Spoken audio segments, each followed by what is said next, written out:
A bright yellow chandelier hangs from the ceiling, illuminating the room and making it sparkle with the light of its many burning candles. It is the dorm room of the ruffian's son from a high-ranking noble family who reigned over the Magic Academy like a king. The ruffian's son is this story's narrator and technical protagonist. He sits in his large, luxurious dorm room with a grand bed and rich polished furniture considering his life. Unfortunately, the ruffian's luck has run out as he's been charged with many egregious and downright unforgivable sins, such as using profanity in the presence of the honorable princess like a foul-mouthed drunken sailor, wrongfully meddling in the entrance examination, disregarding decency, and smearing the family name by getting blinded by jealousy. All of these are sins that his household cannot overlook. To cut a long story short, he's getting stripped like a harlot from the family register because he's made way more trouble than they can put up with. It feels like the god of fate is ridiculing me, he laments with his head in his hands. The ruffian's name is Ed Roth Taylor, and his life was over. He is tossed out of his grand dorm with all his belongings packed in a few brown suitcases. His belongings are also tossed beside him in the dirt, and they don't even bother to acknowledge him once they've thrown him on the floor. "Thank you for your hard work," they say without a drop of sincerity in their tone. Other students jeer him when they spot him.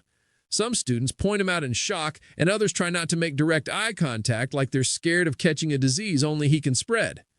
Ed has become the gossip of the academy, and some of the students wonder about the point of walking on eggshells around him. After all, he was disowned and thrown out of his dorm room, so he has no power to use against them. They likely won't even see him in the next semester. Some of the students blame him for his own misfortune. They felt he should have known better than to attempt to rig the entrance exam, and they call him a filthy noble. All these insults echo through the halls and gardens to Ed, who is left stewing on a bench with suitcases by his side, while a dark, depressing aura surrounds him. Ed thinks this is all unfair, and that sort of thinking is to be expected. After all, the arrogant Ed that all the students are jeering isn't even the same person. It turns out that the reality where the magical school exists was actually a game, and our weeping protagonist entered the game while playing on his computer back home. The game was set in the magical school called Sylvania Academy and won the award of Best Game of the Year. The game titled The Failed Swordsman of Sylvania was his favorite game. Our boy is not too surprised about entering a game, as he's familiar with this genre in the comics he reads. Usually, when someone enters a game, they end up possessing the abilities of either the main hero or the main villain. It could be someone cool like the first son of a super rich family, a genius ruffian, a young clan master, or a triple S rank hunter character who's badass and always breaks the rules. Unfortunately for our hero, he's drawn the short straw and ended up in the body of a third-rate villain who gets kicked out of the dorms at the beginning of the game. He's not even a relevant character. His name isn't cool either, because what the duck kind of name is Ed Roth Taylor? The developers basically designed him to fail. He's possessed the worst of characters at the worst of times.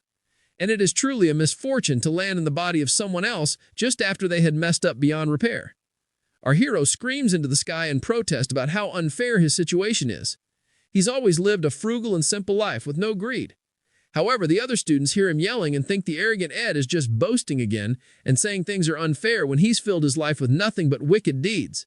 They also call him out for saying he's frugal when they know he's a shameless scumbag.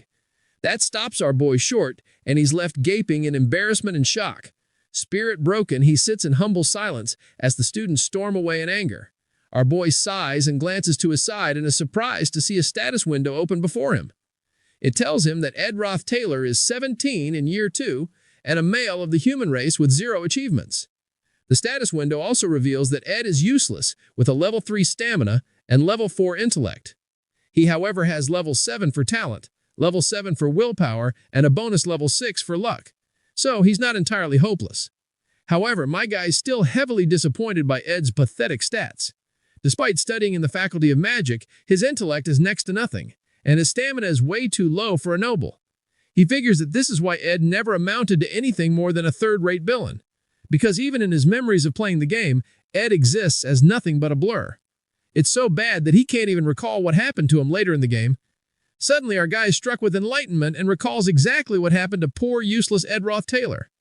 In a corner of the game's ending credits, he remembers an elderly-looking man with a thin mustache wearing a suit and crouching in the corner of the street with no shoes. The man was Ed Roth Taylor, and his ending was begging on the streets like a bum. Thinking over it logically, our hero deduces that Ed's end was no real surprise. He'd been a ruffian noble who knew nothing about the world and was suddenly thrown into the streets. The begging bad ending aside, Ed was lucky that he'd somehow stayed alive. However, the news remained depressing for the poor guy who was now stuck living Ed's miserable life. He was so scared of the future that he turned white as a sheet, sighing once more in disappointment. He doesn't know why he, of all people, has come to possess Ed's body and has no idea how to find out the reason behind this mix-up. However, he picks up a suitcase determined not to let begging become his ending. He stands with determination burning in his pale eyes as he glares ahead. He declares that he will succeed no matter what. For they say once you've hit rock bottom, the only place to go is up. Despite being a school, Sylvania Academy is more like a city, with the entire Ark and mountains as its premises. The valley is expansive, with green grass growing around the white glistening towers of the school. Our guide journeys to the undeveloped forest northeast of the academy to escape the prying eyes of the students. He is covered in sweat and exhausted, but he makes it deep into the woods and pauses to sit on a suitcase after walking for half a day. Amazingly, he manages to lug both suitcases out of there by himself, since Ed is not exactly the most built noble there is. Since he's been disowned, and now is the disgrace of the school, there's plenty of time for him to ponder the next step to take. Even though his odds aren't looking good back in the game, Ed getting disowned was the extreme starting part of the scenario. Though he was disowned, Ed was not expelled, and that part is extremely important, because Sylvania Academy is a top-notch learning facility. Just graduating from Sylvania is sure to get a student a guaranteed and secure future. Thanks to our hero obsessing over the game so much, he can now use the intel of a 5-time dedicated player of the game to its fullest. He still has a chance of success so long as he graduates quietly. Then he can acquire a soft, comfortable life, a life even more awesome than the one he left in the past world. So his obvious goal is graduation. He scratches out that word in the sand, dreams of towers of golden coins flashing in his mind. However, to achieve this newfound dream of his, he first needs to tackle a few issues. The first of which is the steep tuition fees. As someone disowned and kicked to the curb, he has absolutely no money to pay his way through school, and it's not like he's talented enough to get a scholarship either. The good news is the current semester has already been paid for by his wealthy noble family, so he can use the time he has left to achieve a scholarship for the next semester. However, Ed's stats are still looking ridiculous and downright depressing. But our boy is not about to give up just yet.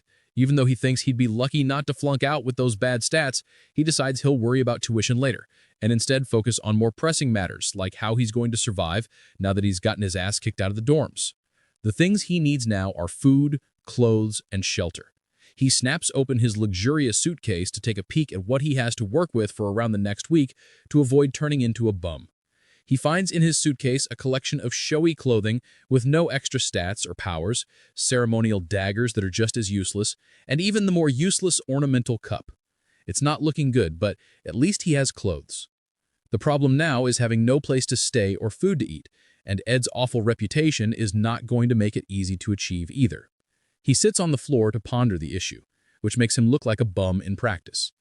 Since he can't return to the dorm that he was kicked out of, he decides to stick in the woods for the time being. There is at least a clean stream nearby, and that accounts for water. Our boy has 10 days until school starts, so he's going to use that time to whip into shape.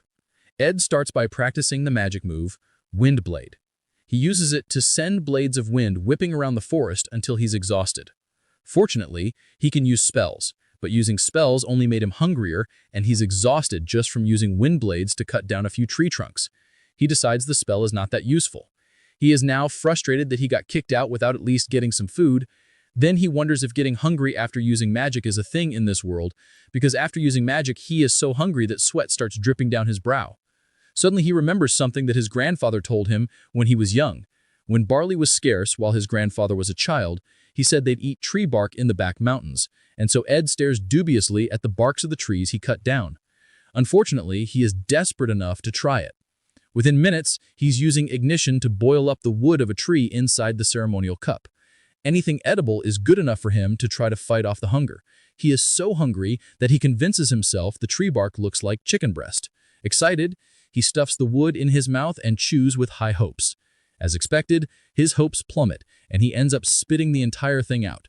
Humans might be omnivores, but there's a limit. Day 3 in the forest comes around, and Ed is starting to look like a starved, reanimated corpse. He sends his hate to his grandpa for his useless advice.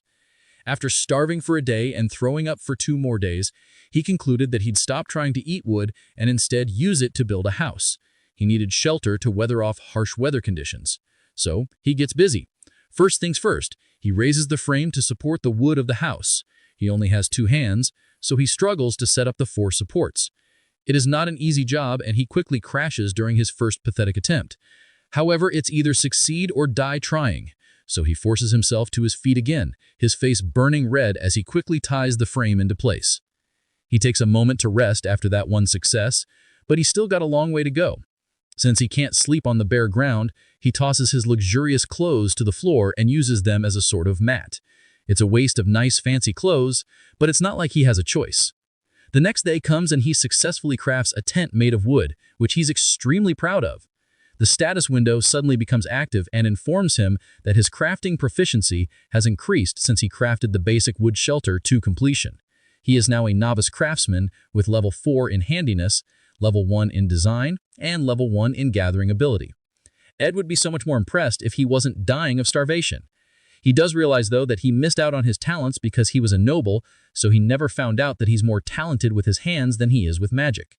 So, my guy utilizes that handiness and creates a simple harpoon, a ceremonial dagger strapped to a well-shaped tree trunk. He harnesses his newly crafted weapon like a madman, determined to find something to eat.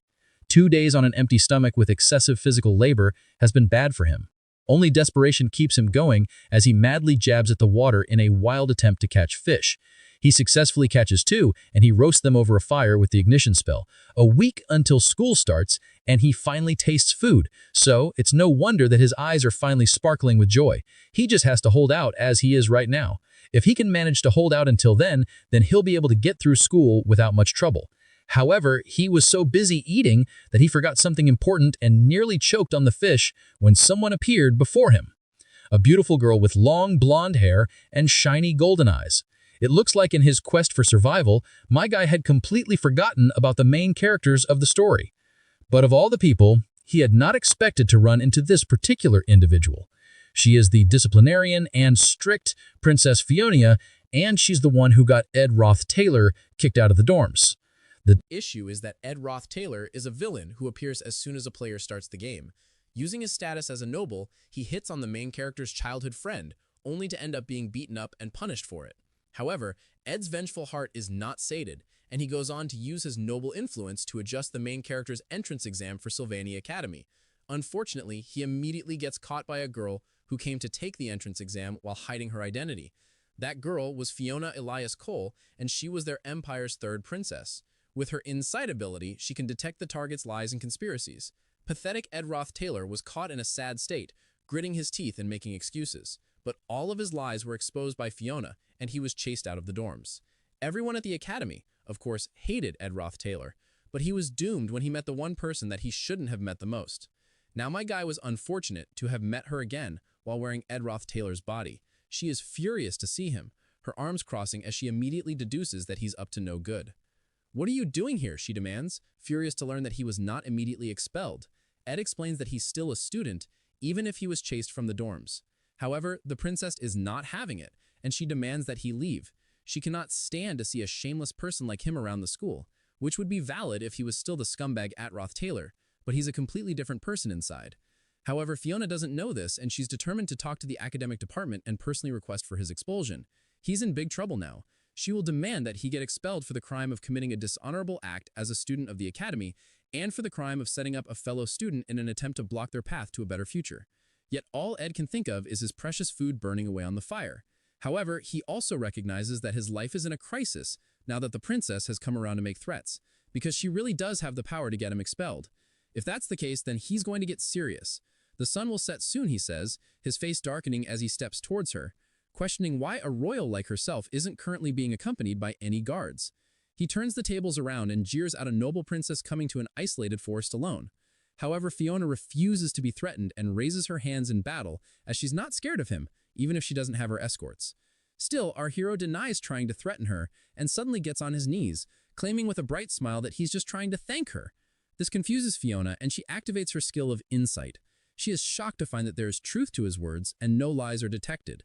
Ed notes that she looks surprised. The Rothtaler family that he belongs to is famous and influential, but they use that name to exploit the citizens and do human experiments for research into eternal life. To the main character, it is a trash family that is destined to be destroyed, and all the members of the family will be imprisoned and executed in the future. However, thanks to Ed getting disowned, our hero will never have to suffer that fate. The fish he caught is now completely burnt, and he may be cold and hungry, but he decides that is better than dying. In the long run, it's a good thing that he got downed, and it puts a bright smile on his face. He decides he will have to convince Fiona without lying or he'll get expelled, and then it's game over at any chance of living a peaceful and happy life. Looking at the timeline, he deduces that it's about a week before the school starts, and he ponders on why the princess would be in the forest. She has come without any escort, and she has come wearing simple clothing, which makes him realize that she is completing the class placement test. Professor Glass' class placement test is a test to find magic beads hidden in the forest. It is a vicious test, and he knows the noble Princess Fiona would be aiming for the best class, which is Class A. She rebukes him for trying to flatter her and brings up getting him expelled again. However, Ed interjects and says that without his help, she will never be able to enter Class A. He also adds that if his words are lies, then she can have him expelled. He tells her that if she goes to the lake in the southeast of the forest, there will be a small grassy island. There, she will find a giant tree in the middle of that island called Merylda's guardian tree, where she shall find the present that he left. Fiona follows his directions and is mystified to find the golden bead hidden exactly where he said it would be. She cannot understand it. She knew Ed Rothtaler to be a liar and a charlatan. However, the Ed she just encountered was different. She is at a loss for words as she stares at the bead. The class placement test officially ends, and the professor asks them all to take out the beads they have acquired. Some of the students show up with a bunch of ridiculous beads of different colors.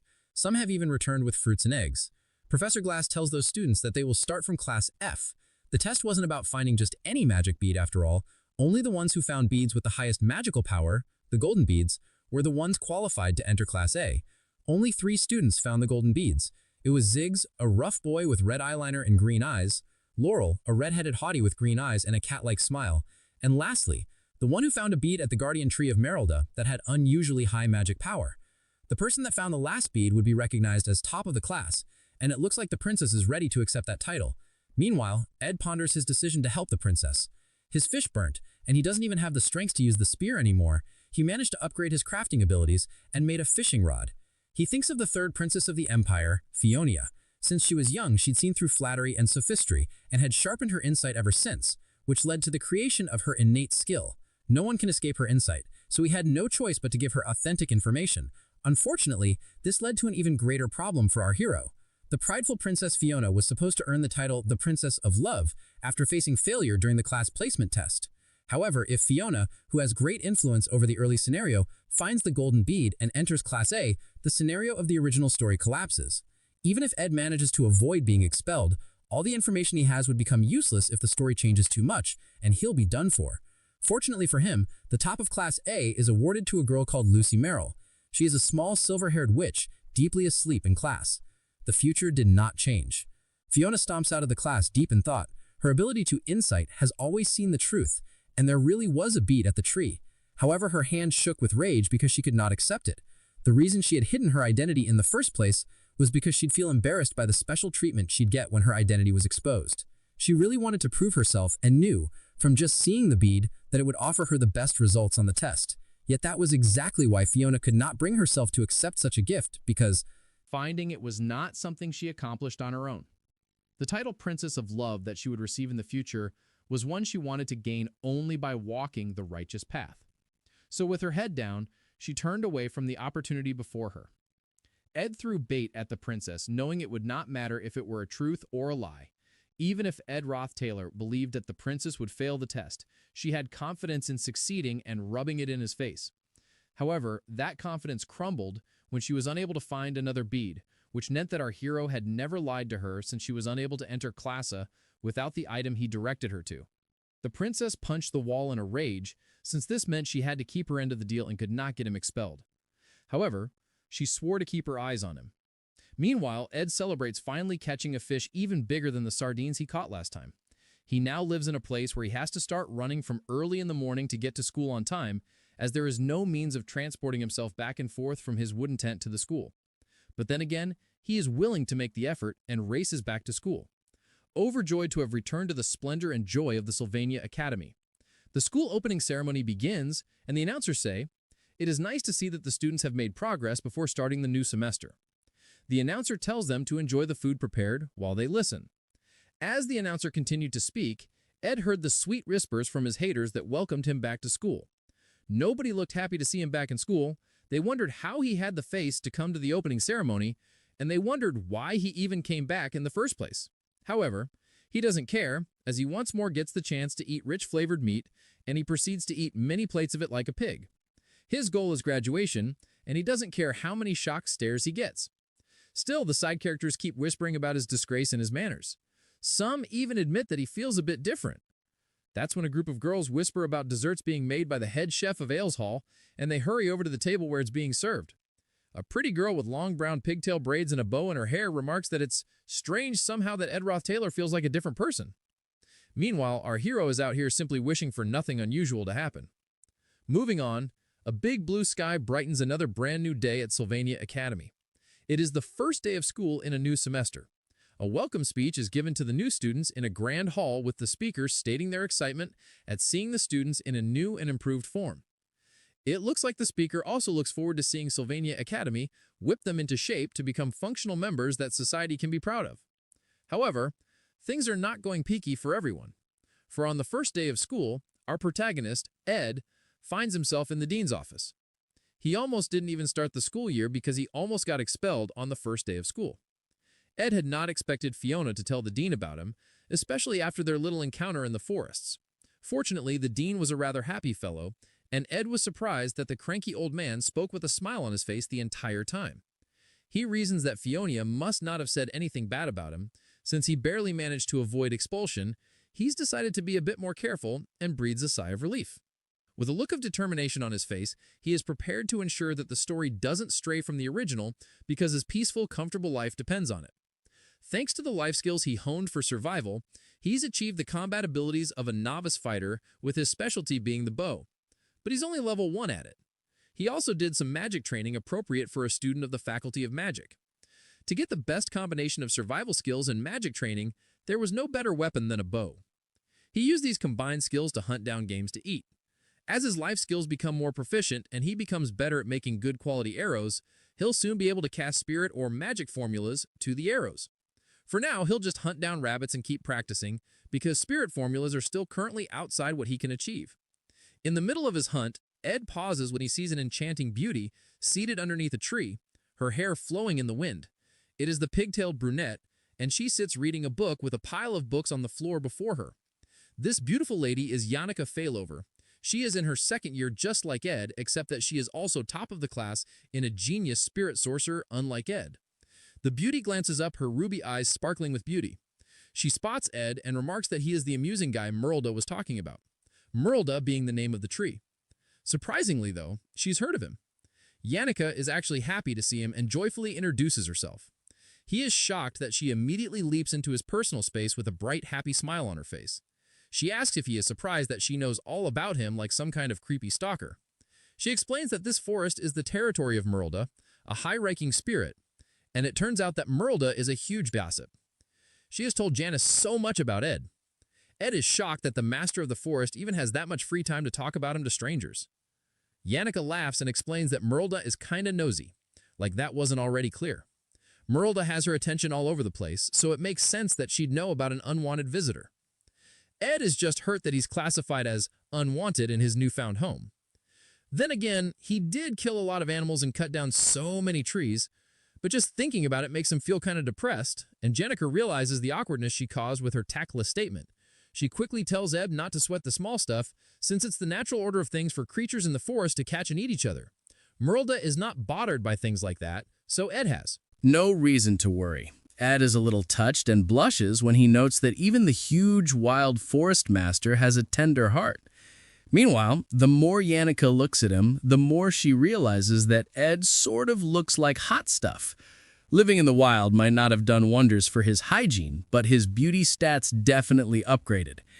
Yannicka laughs and agrees that it is kind of unexpected that Merlda is a softie. Then she hurries to show him something cute and adorable, a creature she signed a contract with as soon as she saw him yesterday.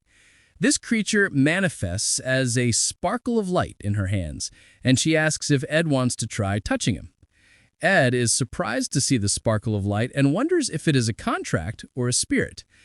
If he wants to become friends with Yannicka, then he needs to chime in at the right time. But Ed instead hangs his head and says that he doesn't know what she means because he does not see spirits.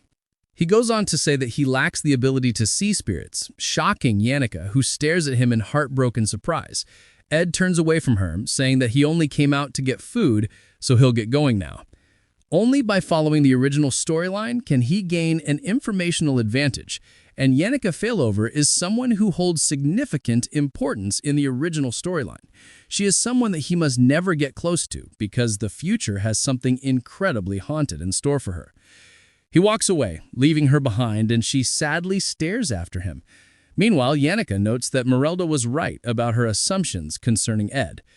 Yannicka agrees that Merelda was right in her assessment of calling Ed a really fascinating guy. As she speaks, she strokes the white, furry chin of the Forest Master, who's taken the form of a giant wolf-like creature. No matter how much she thinks about it, she realizes that Ed really can't see her. She wonders who he is. Also, she tried so hard to be kind to him, but he just answered with, "Yep," and left. It makes her so embarrassed that she buries her face in Merelda's fur and squeals with disappointment. However, she takes heart since it's not like this is the last time they'll ever see each other again. After all, they go to the same school and are in the same grade. She can just find out more about him from now on. The distance between Ed's shelter and the student area was not close at all. It was, in fact, a whole treasure map's journey from point A to point B. Ed barely made it in time for school even when he left at dawn, and ran at full speed. Just commuting to school is something ridiculous that increases his stats, so at least it is worth doing. In order to win the scholarship, he has to study more diligently than ever before. He has no money, so he writes on a stone slab using a burn stick and borrows books to study with from the student library. My guy literally regressed to the Stone Age just to excel academically. On his way home, he washes the sweat from his clothes in the stream. One would think that would conclude his daily chores, but he's just getting started. Life as a broke student isn't easy, and he has to check if he still has any firewood, drinking water, and jerky for his next day's lunch. Due to this extra chore, he only gets 4 hours of sleep. However, doing all this is not what bothers him the most. What bothers him the most is that the entire time he's struggling, Yannicka keeps following him and keeps a close eye on him like he's an amusing circus monkey. He immediately calls her out for following him around, and she looks shocked that she got discovered when she wasn't even any good at hiding in the first place. He yells that it would be weirder if he didn't notice her awful sneaking skills. Enraged, he asks Yannicka if she is not aware of his identity. He is Ed Rothtailor, the worst hooligan to exist, and he doesn't understand why she keeps hanging around him. However, Yannicka points out that the hooligan thing is just what other people think of him, and she wants to make her own judgment of him. He sparkles like the sun as she smiles at him, blinding him with her pure beauty. However, Ed is even more disturbed. He recalls that Yannicka is the kind of person who looks naive and dumb on the outside, but she is very independent-minded and always likes to form opinions by herself. However, none of that is going to change the dark future in store for her. Ed just can't respond with a refreshing smile on his face when he knows what is coming. This is because the sweet and angelic Yannicka Failover ends up growing into the final boss of Act 1. She is the only character who would smile at a scumbag like Ed Rothtailor. It hurts him to have to push her away, but he cannot mess with the plot because he needs things to go smoothly so that he can succeed. Ed reminds himself that he is a villain, even though he never wanted to go too far. So he says, in that case, since destiny brought us together, can you do me a favor? Yannicka is delighted that he's asked for a favor and asks with excitement sparkling in her eyes what she can do for him. Ed explains that he is a mess right now. He's been disowned by his family and he's in a huge pinch. So he asks if she can give him some money. Ed temporarily turns into the beggar he feared becoming. Yannicka is so shocked, she briefly turns to stone, her smile frozen on her face. Quickly, he tries to retain his dignity as much as possible, saying that, of course, he will pay her back as soon as he's back on his feet. The truth is that Ed knows that every year Yannicka gets a scholarship for being top of the class. But that doesn't just signify her excellence. Her background is so poor that without the scholarship, the angelic beauty of the school would not be able to advance to higher graduation. In other words, she's just as broke as he is. Yannicka, the sweetest daughter from a small ranch, has one great weakness, and that is money. The poor girl is so shocked, standing in the clearing at a loss of words. Her stone-frozen figure starts to fade away as she apologizes in pain, despair because she cannot help at all, which is exactly what Ed predicted. He hopes that with this, he has successfully cut Yannicka Failover out of his life. It's been 3 days, and he's finally been left in peace.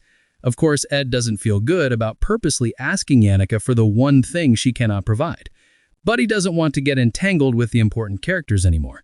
He should carry on his quiet, peaceful life of living and hunting in the forest. He has to be careful so that the story doesn't stray from the original. He finally makes it home and is about to enter his wooden tent when he freezes in shock. This is because he finds inside his tent a character with an even heavier presence than Janika, the subject marvel of all her classmates and even the professors, the rare genius and the most powerful character in the game, the failed swordsman of Sylvania, Lucy Merrill. He finds Lucy Merrill sleeping inside of his tent, and she wakes with a tired yawn. He is horrified to find her sleeping in his home and wonders what she's even doing in this mountain valley. Lucy mumbles that he is so loud that she can't sleep. Ed is about to ask what he did that was so loud, but the sleepy girl says she's not talking about him. She is in fact talking about the wolf behind him that is as big as a house. It keeps talking to him. Ed's eyes widen to saucers in shock, and there is a bright light behind him. It is Marielle of the Forest Master. She is a mighty creature, and she requests that Ed someday save Janika at all costs. She is technically his landlady, so already this is a dicey situation. Lucy only spent 2 days at Ed's camp. Ed carries on about his daily activities, an axe on his shoulder and rope in his hands. As he does his chores, he hopes deeply that Lucy spending time in the forest won't lead to any significant changes in the story's plot. Looking back, he can't help but see how complacent he was to think that way, and it did not take him long to realize his folly. Sylvania Academy had started its joint combat training at school. A large auditorium was filled with cheering people, and its center was a fighting ring. Joint combat training was a mock one-on-one combat exercise between students, a friendly sport where they could test their abilities without fear of seriously harming each other. To further reduce the lethality of their blows, the school provided most students with fake weapons to fight with. As the student matches rage on, Ed already has an idea of how most of the matches will go, especially the matches of a few special people, such as the sparkly benevolent Princess Fiona with her inside ability, golden daughter Lortel with her red hair and cocky smile, Ziggs, who is one of the few students to have gotten into the top class through the beat hunt test, the sweet but broke spirit sorcerer Janika, the slothful Lucy, who went and did as she pleased, and the wicked Cleus, who is an edgy-looking kid with dark hair. The list of exceptional protagonists could go on without end, and Ed recognizes them all. After all, each named character will turn out to be an important character in the game. The most important character of all is the failing swordsman Taylor, the hero in red with dark, glistening hair, burning with a fiery passion and a sharp, shining sword that he turns upon his opponents. Ed stares at the ring with bated breath and a sparkle in his eyes, like a fanboy watching the concert of his favorite pop idol. He excitedly wonders if Taylor will be fighting next. He already knows the results, so he didn't pay too much attention to any of the other matches. The winners of the duels and the joint combat training were all first-year students, the same as the protagonist Taylor, who is expected, as those winners are expected to make up Taylor's elite team. The only exception among the winners was, of course, Janika, who is a second year. As if summoned by his thoughts, Janika animatedly pops up by him and greets him with a bright and shining smile, much to his chagrin. Ed is heavily disappointed that she hasn't given up on her attempt to be his friend, especially after they went through the pathetic experience of him asking her for money. Unlike Lucy, who acts like a lazy cat and does whatever she likes, Janika acts more like an eager dog every time she sees him. With excitement, Janika informs him that the list of matches is out. However, Ed is not really interested in the list, crossing his arms and turning away so he can focus on what is happening in the ring instead. However, Janika is not discouraged, and she excitedly questions his disinterest. She thought that he would at least be curious to know who he would be fighting. Her statement stops Ed short. He freezes in terror and horror and realization as a cold sweat runs down his face. He had not expected that he'd have to fight as well, but that was his own foolish mistake. Ed had forgotten that by the time of the joint combat training, Ed Roth Taylor had already been expelled. However, Ed had prevented that from happening, so now he would of course have to take part in the joint combat training, and he would have to fight another student. With apprehension in his eyes, he scans the list in Janika's hand to find out who is going to be his opponent. Meanwhile, in the ring, the protagonist Taylor stands proud and determined with his fist beating against his chest. Taylor promises to perform to the best of his ability. Ed immediately forgets all about who he has to fight now that his inner fanboy has activated. A smile comes upon his lips as he decides his opponent does not matter right now since he must pay attention to Taylor. Ed just wants to watch Taylor's fight because they have a deep connection, even if Taylor doesn't know it. Though it was from a world beyond the screen, Ed lived as Taylor for a long time and played his perspective during the game. During the time he played, he hit many lows and game-over moments, where the game would ask if he was interested in playing again, and Ed would always choose yes. From miserable and vain bad endings to true endings that left long-lasting impressions, Ed completed the journey through the game with Taylor by his side countless times. Among the countless routes, there wasn't a single route that was not arduous and difficult. Taylor would sometimes get beat up and covered in various battle bruises, with his face in a grimace burdened by the difficulties of his path. In this new life, Ed and Taylor are now separate, and Ed has to take care of himself to protect himself from a bad ending. However, he still plans to energetically and wholeheartedly cheer for Taylor. Ed wishes Taylor great success because Taylor's success will keep the game predictable and help to guarantee a peaceful future for Ed. Ed gets so touched thinking about it that his eyes sparkle with heartfelt tears. Suddenly, he notices the big black speakers blaring beside him, repeating an announcement over and over. The announcer is searching for the student named Lucy Merrill. The speaker announces that Lucy has to come to the arena as soon as she's ready for the practice match. Glancing around the auditorium, Ed does not see Lucy, and he wonders where she went. Suddenly, they find her sleeping underneath the backup podium. Just beside the fighting ring, the yelling finally reaches her, and she stands to her feet with a big, characteristic yawn. The announcer yells at Lucy to go finish her duel before she starts lazing around. But Lucy is in no hurry, and she slowly trudges towards the podium to meet her opponent. First year, top of the class, Lucy Merrill is set to fight against Taylor McClure, the hero of the game. Ed already knows exactly how this scene is supposed to play out. Taylor is the character who is born to be a swordsman, but has never held a sword before in his life. Yet, with the first swing of his mighty sword burning with powerful fiery energy, he cuts through Lucy's lightning-quick magic. The spell she had thought would hit and take him down was miraculously blocked. This catches Lucy off guard, and while she is standing shocked, Taylor closes the distance between them swiftly. Still reeling from shock, Lucy retaliates without thinking with Lightning Strike, an intermediate-level lightning magic that completely obliterates the ring. Taylor is then completely overpowered by Lucy's reflex magic spell, but Lucy gets disqualified for using intermediate-level magic, which earns Taylor the honor of being the first to ever defeat Lucy Merrill. It was a scene so legendary that just thinking about it brings joyous tears to Ed's eyes. The match begins in real time, and Taylor charges in with a brass knuckle on his hand and attacks with all his strength, just like Ed expected. However, Lucy suddenly blasts him on the spot and Taylor gets knocked down from just one hit. The entire crowd goes into shocked silence, but Ed is still hopeful, his hand curled into a determined fist. Lucy yawns lazily, the most unbothered victor in the ring as she scratches her hair. The crowd whispers in shock at the match already being over. They are greatly surprised, but they all agree that it would be impossible to win against the top student in class. They also think it was very silly of Taylor to charge barehanded at a mage like a dumb bull. They ponder his weird strategy and just figure that he's unlucky. Taylor McClure's life was always a series of trials. He was a country bumpkin and a failure of a student, an underachiever who had not gotten a single decent grade since he started school. He was a failure that was not acknowledged by anyone. He was so irrelevant to the student body that no one noticed his hand move. While everyone jumped to conclusions regarding the match, Taylor's trembling hand grasped the sword. In an outright wicked situation, the students peed him as Taylor staggered to his feet. Even in the midst of all this despair, Taylor, burning with the drive to succeed, never lost hope. Ed watched with excitement, cheering for Taylor as he staggered to his feet. Deep inside his inner thoughts, Ed cheers Taylor on, believing strongly in Taylor's ability to succeed. With a burst of speed, Taylor launches himself at Lucy, screaming her name.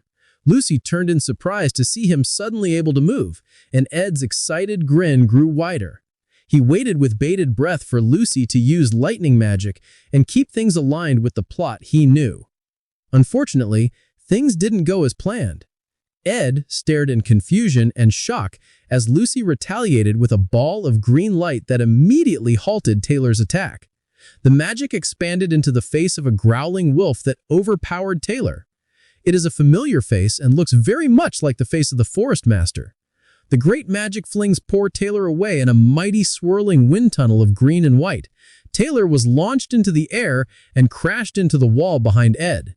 Taylor's limp body smacked against one of the great pillars of the grand auditorium, then fell from the height and crashed to the floor, landing so hard that he broke the stone of the floor that he landed on. Lucy had retaliated with magic just like Ed expected her to, but she had not used lightning magic. Instead, wind magic danced around her, a purple glow in her eyes as she glared at Taylor's fallen body. She glared at the boy who had come close to defeating her. Taylor had come close, but he had still failed. Lucy Merrill was announced the winner of the match, and the auditorium erupted in a cheer of celebration in her honor. However, Ed was still frozen in horror and shock. He could not believe that Taylor, who was supposed to mark this event as his first victory and serious presence in the minds of the watching crowd, somehow lost his battle against Lucy. The recognized victor of the match was confirmed by the announcer to indeed be Lucy Merrill. The announcement echoes through the auditorium and the students go wild with cheers, throwing their hands in the air in adoration of the first year's top student. However, Ed cannot believe it and he stares at Taylor's crumpled body in disbelief. It shocks him that the protagonist lost in his first important fight because this means that the story is starting to change. Heartbroken, our guy watches as Taylor, the hero, leaves the ring with his shoulders slumped in defeat. He quickly recognizes that the current situation is likely going to be a serious problem, and he definitely cannot leave the hero alone to his own devices. Lucy used the protection of the wind spell to defeat the hero during their combat match. That spell uses the power of the wind spirit to automatically protect the user from sudden attacks. The mighty face of the wind spirit that takes the form of a powerful howling wolf is the kind of ability that uses continuous magic obtained through contracting with the high-class wind spirit Meralda. Lucy stretches out her hand in request for some jerky, but Ed runs right past her, his focus on something entirely different. According to the scenario, Meralda and Lucy are originally two separate entities and should not have been combined. However, thanks to Miss Lazy coming to his tent and temporarily hanging around the forest, she ended up contracting with Meralda and became even stronger because of it. As Ed races away, the announcer proclaims that the next combat training match shall be held between him and the Empire's adored and respected Princess Fiona, Elias Cole. Fiona is already walking out to the ring, and she attempts to engage our guy in conversation, but he races right past her instead, barely sparing a second to notice her with how intensely and fast he is running. The problem is that the hero was supposed to win the fight against Lucy. Taylor was supposed to gain confidence in himself during that fight. Unfortunately, the hero lost because Ed Roth Taylor, who had not been there in the original story, now existed and remained within Sylvania Academy. Filled with guilt, our guy races after the hero and calls out to his hunched defeated back. He was not sure if his actions would have any meaning, but doing something was better than just sitting still. Ed then shouted encouraging words, telling Taylor that his efforts would surely pay off. He told the hero not to feel down and that there was nothing to be embarrassed about. Our guy is not doing any of this because he is a selfless angel. It is because deep down inside, he realizes that if the hero's heart gets broken, then he will be forced to work hard in the end at fixing things that Taylor was supposed to handle. So he floods the hero with toxic positivity and tells him to walk with pride because he did good. Our guy screams with so much energy and passion that his face goes purple. Ed knows that there are sure to be more hardships that will occur at Sylvania Academy, but the hero is the one built to face and overcome these hardships, not him. Meanwhile, we go back to Fiona to shed a little light on her story and her past. The first person to discover her innate insight ability was Emperor Cole, who told her that she was born with God's blessing. However, he was wrong about that. The life of a royal was the kind riddled with endless intrigue and conspiracy. From within that dark abyss, the golden light that was Fiona developed the insight sensed by herself as a means of self-protection. That is why she is always confident. The princess could always find an ugly abyss swirling deep inside the eyes of the imperial family that looked up to her. Even when she saw through them, the princess of love lived as if she did not know of their wicked hearts. Now back to the present. She faces Ed during the joint combat training. He solemnly asks Fiona to go easy on him, and she also asks him to also go easy on her. While they brace themselves in preparation for the match ahead, the other students whisper about Ed's behavior before the match and how he rushed to yell at poor defeated Taylor. They all think that our guy is surprisingly persistent in his evil and feel wowed that he put in so much effort to make fun of someone who wasn't even able to do anything. They figured that he probably wanted to look like a nice guy by cheering for the person he'd been caught bullying. They also agree that such an idea is disturbing. And some of the other students laugh at Ed for being that kind of person from the start. Fiona closes her eyes deep in thought. The truth is that she believes the words of the jeering students are correct. Ed Roth Taylor has always been the type of person who used his noble-born position to embarrass his juniors, and when things did not work out the way he planned, he was then caught in the shameless, disgusting act of altering the test results. Ed Roth Taylor was a predictable eyesore. That was what he was like in the past. However, now he started acting different. The memory of him kneeling before her and offering her the chance to win, the golden bead, flashes in her mind. She wonders if she truly knows all there is to know about Ed Roth Taylor. Earlier, our guy did indeed race away to yell at Taylor, but there had been desperation shining in his eyes, and that was not an act.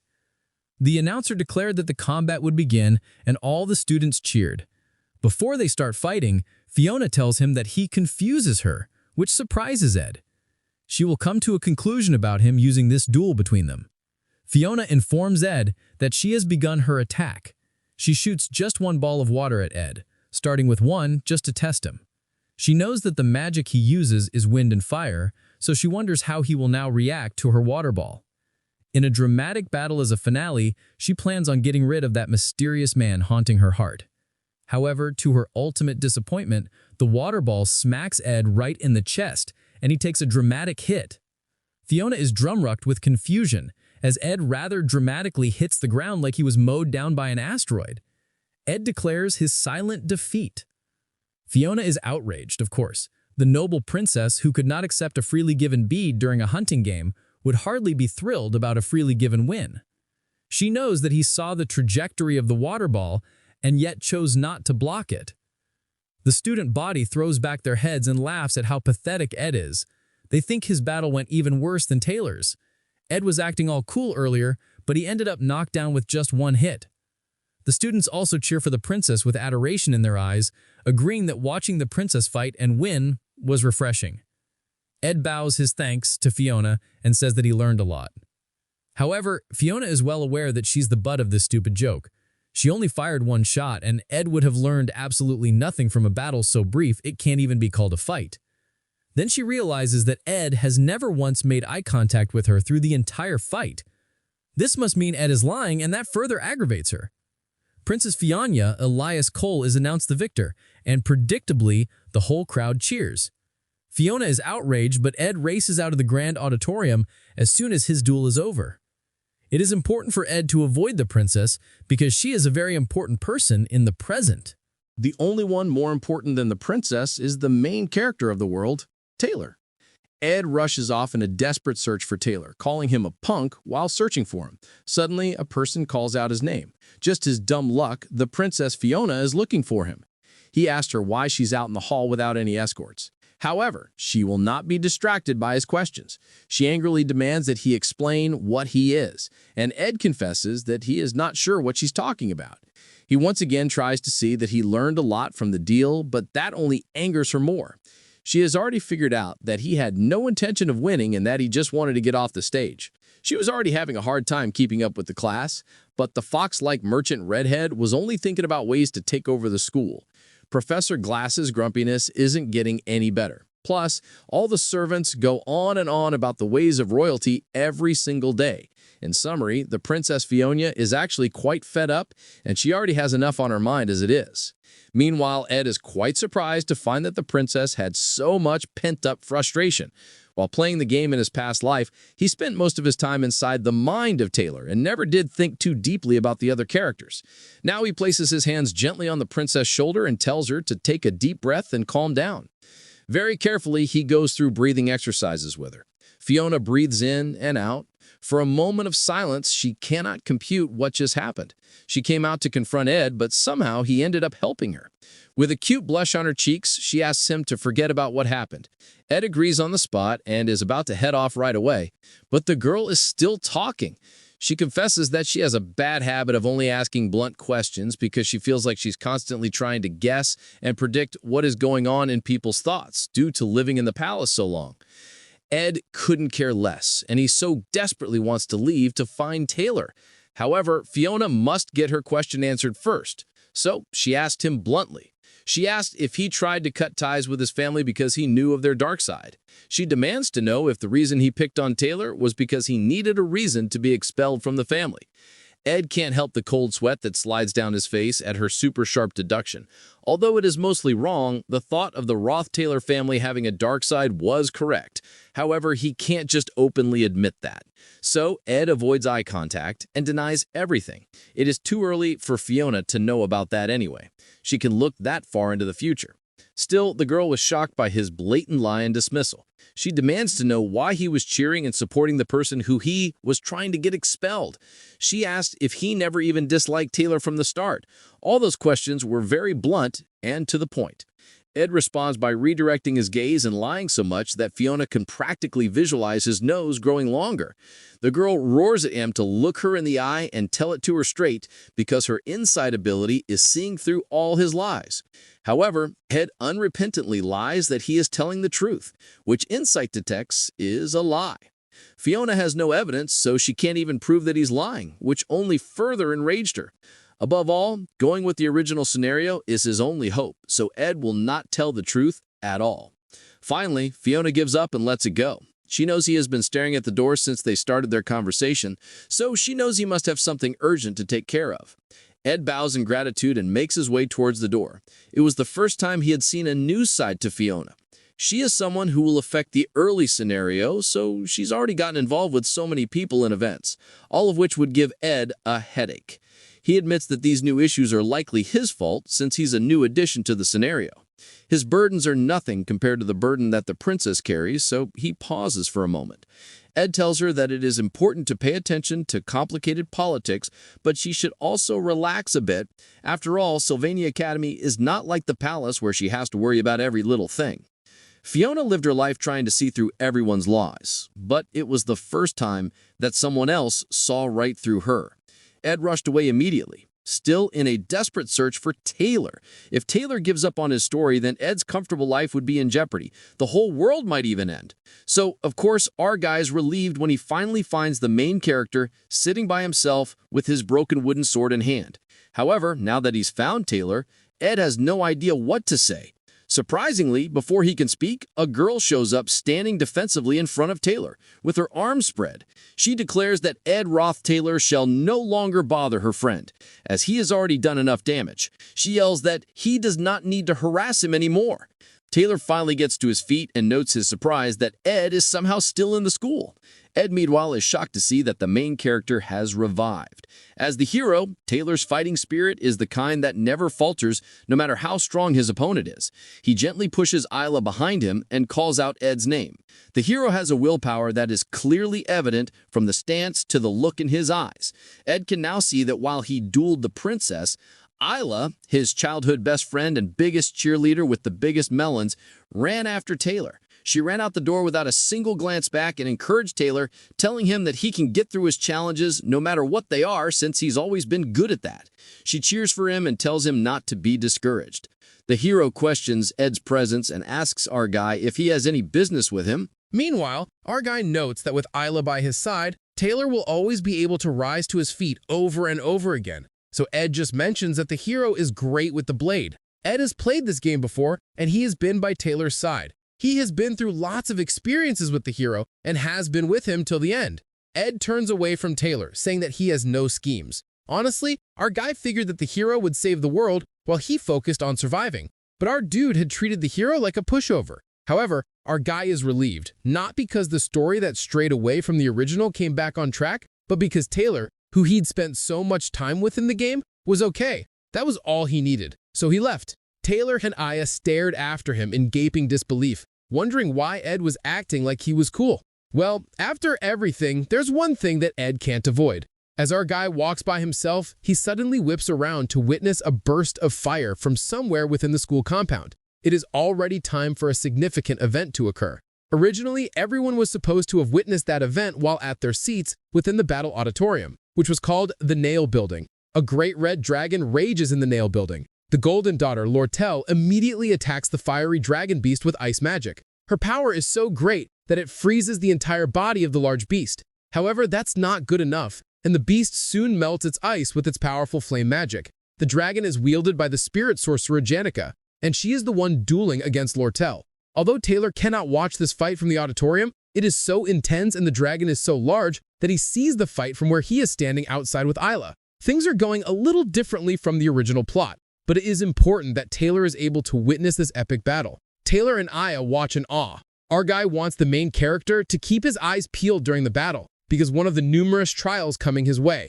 And the final boss of Act 1 is the wielder of the mighty fire dragon, Janica Failover. Lortel is powerful, but even her ice magic struggles under the onslaught of fire that rains down from the dragon's throat. Janica is the only student from the second year to win against one of the new students in first year, and all the second years cheer in victory. They congratulate the happy Janica, impressed with her skill, great personality, and great ability at spirit sorcery. Janica is overjoyed by their praise and happily thanks them for their compliments. However, she notes the medics transport Lortel away. She is even congratulated as the pride of the sophomores, but she is horrified to see what she has accidentally done to Lortel. Unlike in the original, Lucy defeated Taylor, so it all ended with the main character of the joint combat training being Janica, who became the protector of the pride of the past enrolled students. This spirit girl already had a lot of friends, but this incident will make things even more frantic for her. I dudes hopefully that won't be seeing her at his camp anymore, because whenever he gets entangled with the main characters, his head starts spinning.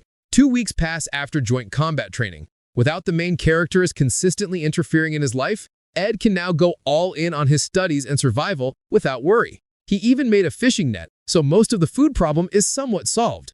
He also managed to upgrade his stats, his stamina, intellect, talent, and willpower upgrade. His body is even starting to shape up with well-defined muscles because his stamina stats are increasing.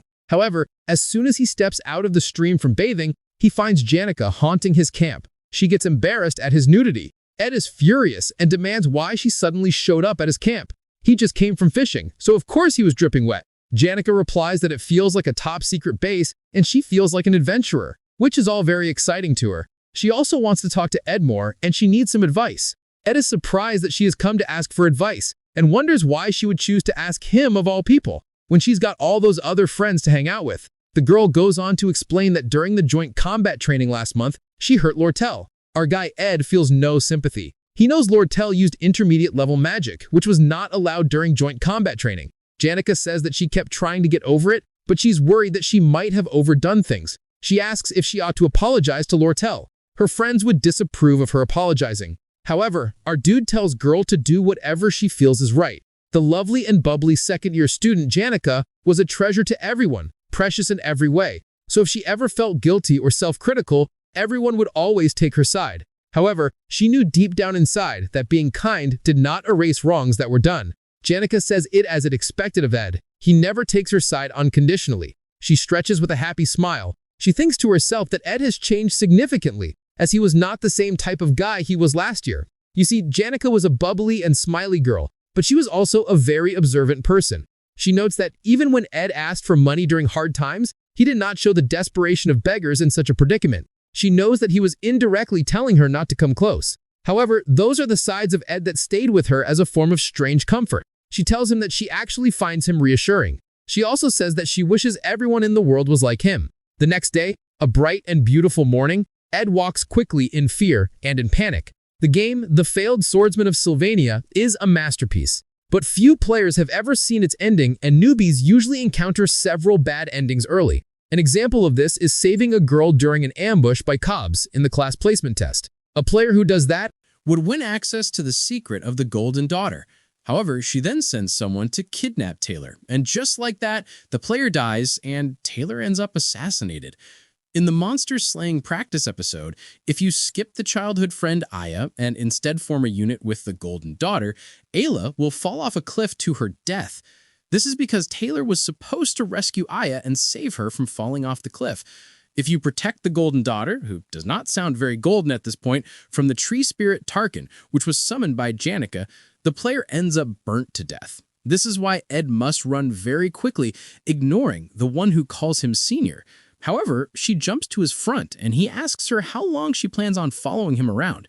She replies that she did not think he would just grit his teeth and ignore her for so long. She is the fourth heroine of the failed swordsman of Sylvania, the business magnate, elite Coachellan's only daughter, Lortel Coachellan, the Golden Daughter. She smiles with angelic innocence and asks if she could kindly buy 2 hours of Senior Ed's time. To Ed, Lortel is also known as the Newbie Crusher. This girl is designated as the hidden hero, and unlike Fiona, she was treated as a villain from the start, and her true colors were only revealed in the latter half of the story. By the time players were able to understand the loneliness and anguish of the realist Lortel, they were already at a crossroads between herself and Fiona. Walking briskly, our guy reminds himself that he absolutely cannot fall for her words. Lortel, however, chases after him, saying that he could at least hear her out first, and that she just wants to help him out a little. Of course, Ed does not believe her foxy lies, and he remarks that she says things that she does not mean. Acting sweet as a peach, the foxy girl asks Ed said how he can say that when she holds so much respect for him as her senior. She even boldly declares that seeing him is such an inspiration to her. Honestly, it is easy to see how she came to a crossroads with Fiona with this kind of bald-faced lie. She tells our guy that she admires how he continues learning even under such difficult circumstances. She knows all the rumors about him, but she doesn't care. She even tries to laugh off his bad reputation, but through it all, Ed remains unimpressed. However, the fox girl will not be dissuaded, and she offers him 3 gold coins as a down payment, which is a lot of money for his poverty-stricken self. Foxy has noticed that Ed is rather close to Senior Janica these days, and she asks if he can help her befriend Janica. Our dude is slightly impressed by the down payment of 3 gold coins because that kind of money could serve as a whole month's earnings for some people. However, he won't be swayed by her money. Foxy slips the money into Ed's pocket and asks him to keep it for now. This is because she is aware that the more people she has on her side, then the better for her. Ed knows that Lortel will eventually end up in a political fight with Princess Fiona for the control of the academy. He's impressed that she has already recognized the need to gain allies as soon as possible, and he smiles in acknowledgement. However, Ed is no naive and innocent soul. He knows that for the people who have been wealthy all their lives, a moment of poverty is enough to crush their heart. During that poverty, people who face such predicaments are often easily lured into their downfall by chump change. People like that eventually end up selling their families, their pride, and even themselves for the sake of a gold coin. Preying on the desperate is just that easy and simple, especially for the rich. Sadly, that is how it should have been. However, Ed manages to slip the money back into Lortel's hand during their handshake, and he leaves her staring confused at the gold in her hand. Ed walks away from certain danger, but he is also pissed. The truth was that accepting that money might have made things easier for him, but he can't afford to change the storyline. That night, Lortel Coachellan did not feel humiliated by Ed's clear-cut rejection.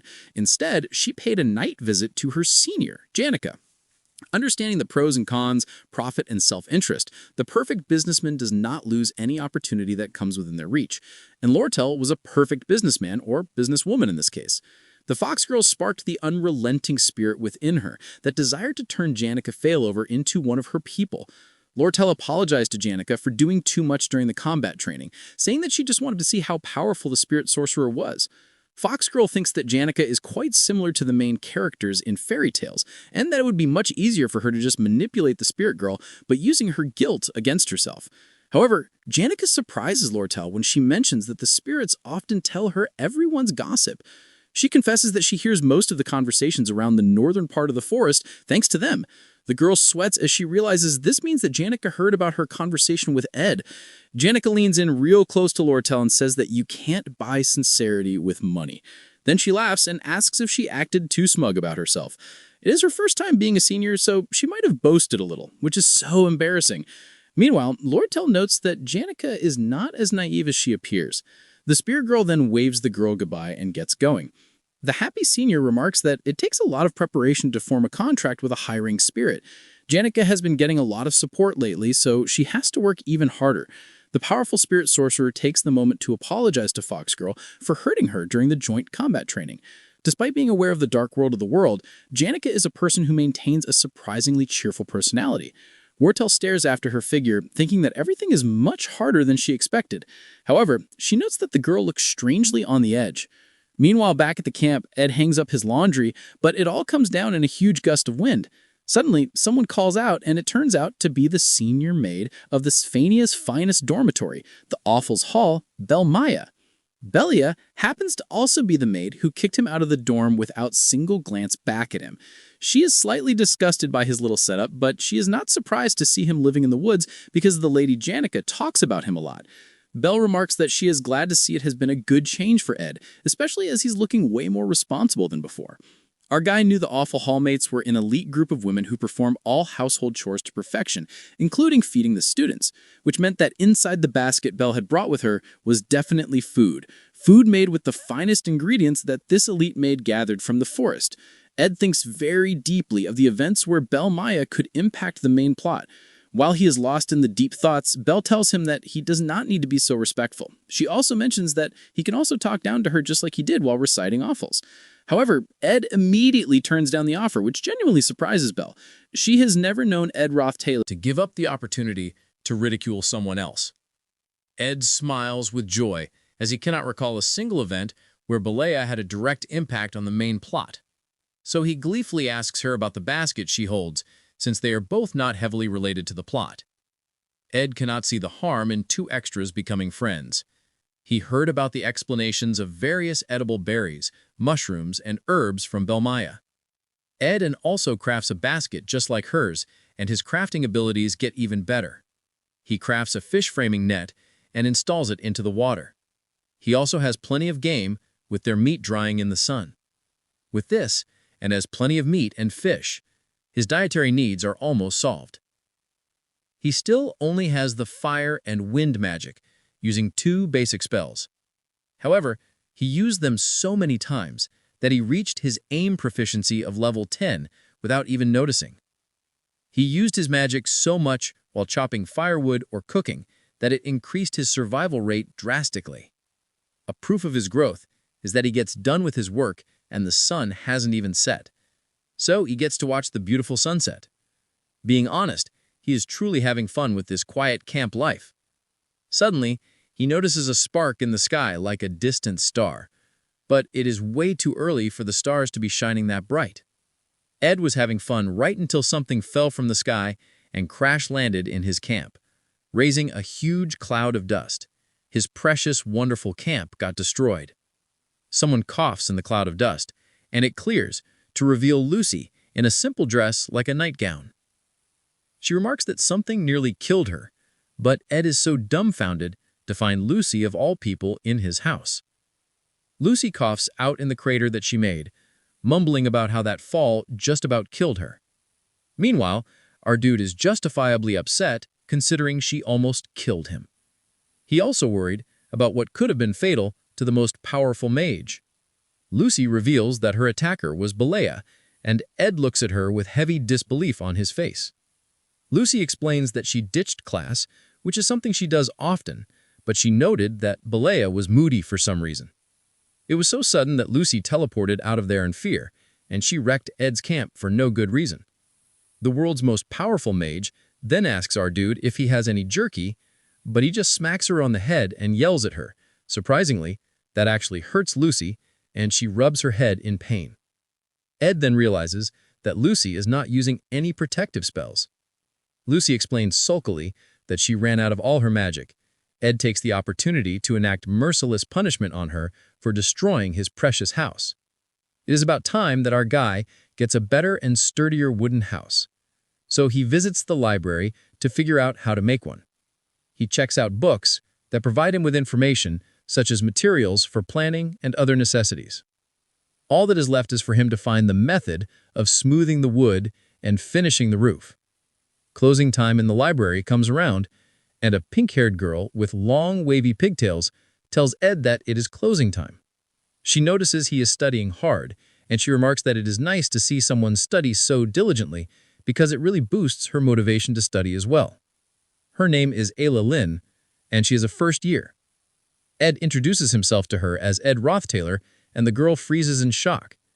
Ed is not too surprised at her reaction because of his soiled reputation. However, to Ed's shock, Elka replies that he is extremely different from what the rumors said. He even read books that are hard for her to understand in a few days. The students say that Ed acts all arrogant, but they have no idea what he is really like. She laughs and says that rumors are not to be trusted after all. Ed is so dumbfounded that all he can do is thank Ayla for her support. She is about to leave when suddenly an oppressive presence shakes through the library. Ayla looks up in shock as the books come crashing down from the shelves. This reminds Ed of the final chapter of Act 1 from the game, which was called the Glaskin Showdown. A bright purple light shoots up from the school to the sky like a massive laser beam. At 11:30, the temporary camp in front of the student center is where most of the students gathered thanks to the efforts of Taylor and his friends. It had only been 2 hours after the unprecedented disaster. Aya looks up into the sky, saying she recognizes the light from a book on spirit magic. The light is formed by a summoning rune, which is used to summon the highest-ranked spirit of darkness, Glassin. Even Fionia has to acknowledge this as bad news. She knows only one person with a high enough spirit connection level to summon that many spirits. Their likely enemy can be none other than the second-year top student Janica Failover. If Aya is right about what is being summoned, then the barrier around the students will only buy some time. Taylor announces that if Glassin is summoned, then there will only be more casualties. The students need to head inside the student center where they can be safe. The captain of the guard, Claire, says that people outside the barrier will surely notice in no time and help them out. However, Alvivera, from the first-year faculty of alchemy, says that the barrier must be tough since they are dealing with the spirit of darkness. They must solve this problem from the inside, especially since the principal, Opal, is out of town as well. However, Cleobus Nortonell from the combat faculty is heavily against this idea, and he shakes in fear at the thought of having to deal with that loathsome beast. He explains that they will have to get through the intermediate-level spirits hanging around outside the barrier and subdue the spirit boss as well. To do that, they will need to enter the building and take down Janica. Not only that, but there's high-ranking spirits inside the building. 2 tall, powerful, and heavily muscled high-ranked spirits guard the inside. They are the high-ranked Berserk Fire Spirit, Tarkin, and the high-ranked Spirit of Darkness, Velos Furious. Panics and screams that it is a suicide mission and he refuses to partake in it. Meanwhile, Lortel is a ruck that Janica could do all this on her own. Even for a second-year student, she thinks Janica is way too powerful. Aya explains that most of it is Veloster's power being used. Their senior, Janica, is merely a medium, manifesting that ultimate power. Spirits of darkness are the natural enemies of a spirit sorcerer. They take control of the spirit sorcerer and puppet them into doing their dark bidding. The reason all spirit sorcerers feel the same sort of repulsion is because they end up becoming the prey of the spirits of darkness. Right now, poor Janica is suffering the same fate. However, how she, the most remarkable student in spirit studies, managed to command Velosfer is not known to anyone. Ziggs reminds everyone that this conversation is not what is important at the moment. They all turn to the noble princess, Fiona, who has started to sweat buckets from all this responsibility dropped on her shoulders. All the students wait patiently for their beautiful and wise princess to tell them what to do. Fiona recalls that Ed remarked on her heavy burden and asked her why she did not have any peace of mind. She wishes that peace could be that easy for her to attain. Fiona declares that they will enter the building after an hour. However, she has no desire to put the students in danger, so the only ones entering the building will be her guard, who is named Claire, and every top student of each year and class. Only those who have proven their ability will go with her to stop Yannicka. She asks them to make their preparations and to toughen up their minds. She will take responsibility no matter what happens. Some more of the students return with the report after assessing the resident employees of the teaching area. The Audrey Hall and the Potions Archives are in the middle of a strike, so it is unlikely that they will join this attempt to stop Yannicka. Fiona sighs in disappointment that only those present are the ones available to take any proper action. Fortunately, most of the students are present and safe. However, a girl shouts that someone is absent. She rushes to the front to tell the princess that she was on the way from the library. In the student library, there remains a friend of hers who serves there as an apprentice librarian and a sophomore student. Fiona is surprised to hear this and asks for the names of the missing students. The girl shouts that the apprentice's name is Elka Islan. Ziggs is horrified to hear this. Ziggs cannot bear the thought of Ela in danger, and he immediately tries to run off and rescue her because Ela is powerless to defend herself. Fortell tells him to calm down, since the student library is really far away. She says they need to prioritize subduing the cause of this problem, so they have to first stop Yannicka. Fiona also blocks his path, agreeing with Lortel.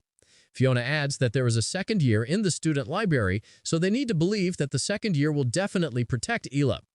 Ziggs finds it hard to debate their logic. Fiona then asks about the other student, and the girl who brought the news seems hesitant. Ziggs rushes at her, shaking her and demanding that she reveal what she is hiding. So the girl finally reveals that the other student is none other than Ed Rothtaylor, the infamous first-year bully. She cries that he was sitting in the library till really late in the night. She was so annoyed that she ended up leaving him to Ela, especially since everyone knows the kind of scummy guy that he is.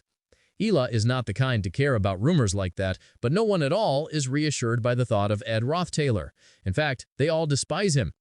The students further aggravate the matter by reminding everyone that Ed Rothtaylor, the shameless, scummy loser, is stuck alone with a pretty girl like the library apprentice. Ziggs was beyond enraged. Fiona rushed again to block his path and begs Ziggs to have some faith in Ed Rothtaylor of all people. However, not a single person in that crowd has faith in Ed Rothtaylor. They all go white just from Fiona suggesting it. Even Mortel looks stunned because she has no faith in Ed Rothtaylor. Ziggs's face becomes a dark thundercloud. He looks like he can become a second final boss if they do not step out of his way. He blasts through the barrier without hesitation, hoping to save Ela from the evil spirits and from Ed Rothtaylor. The dark spirits continue to rage outside, and they rush at Ziggs as soon as he comes out of the barrier. He immediately cuts through them without so much as pausing and continues on his way.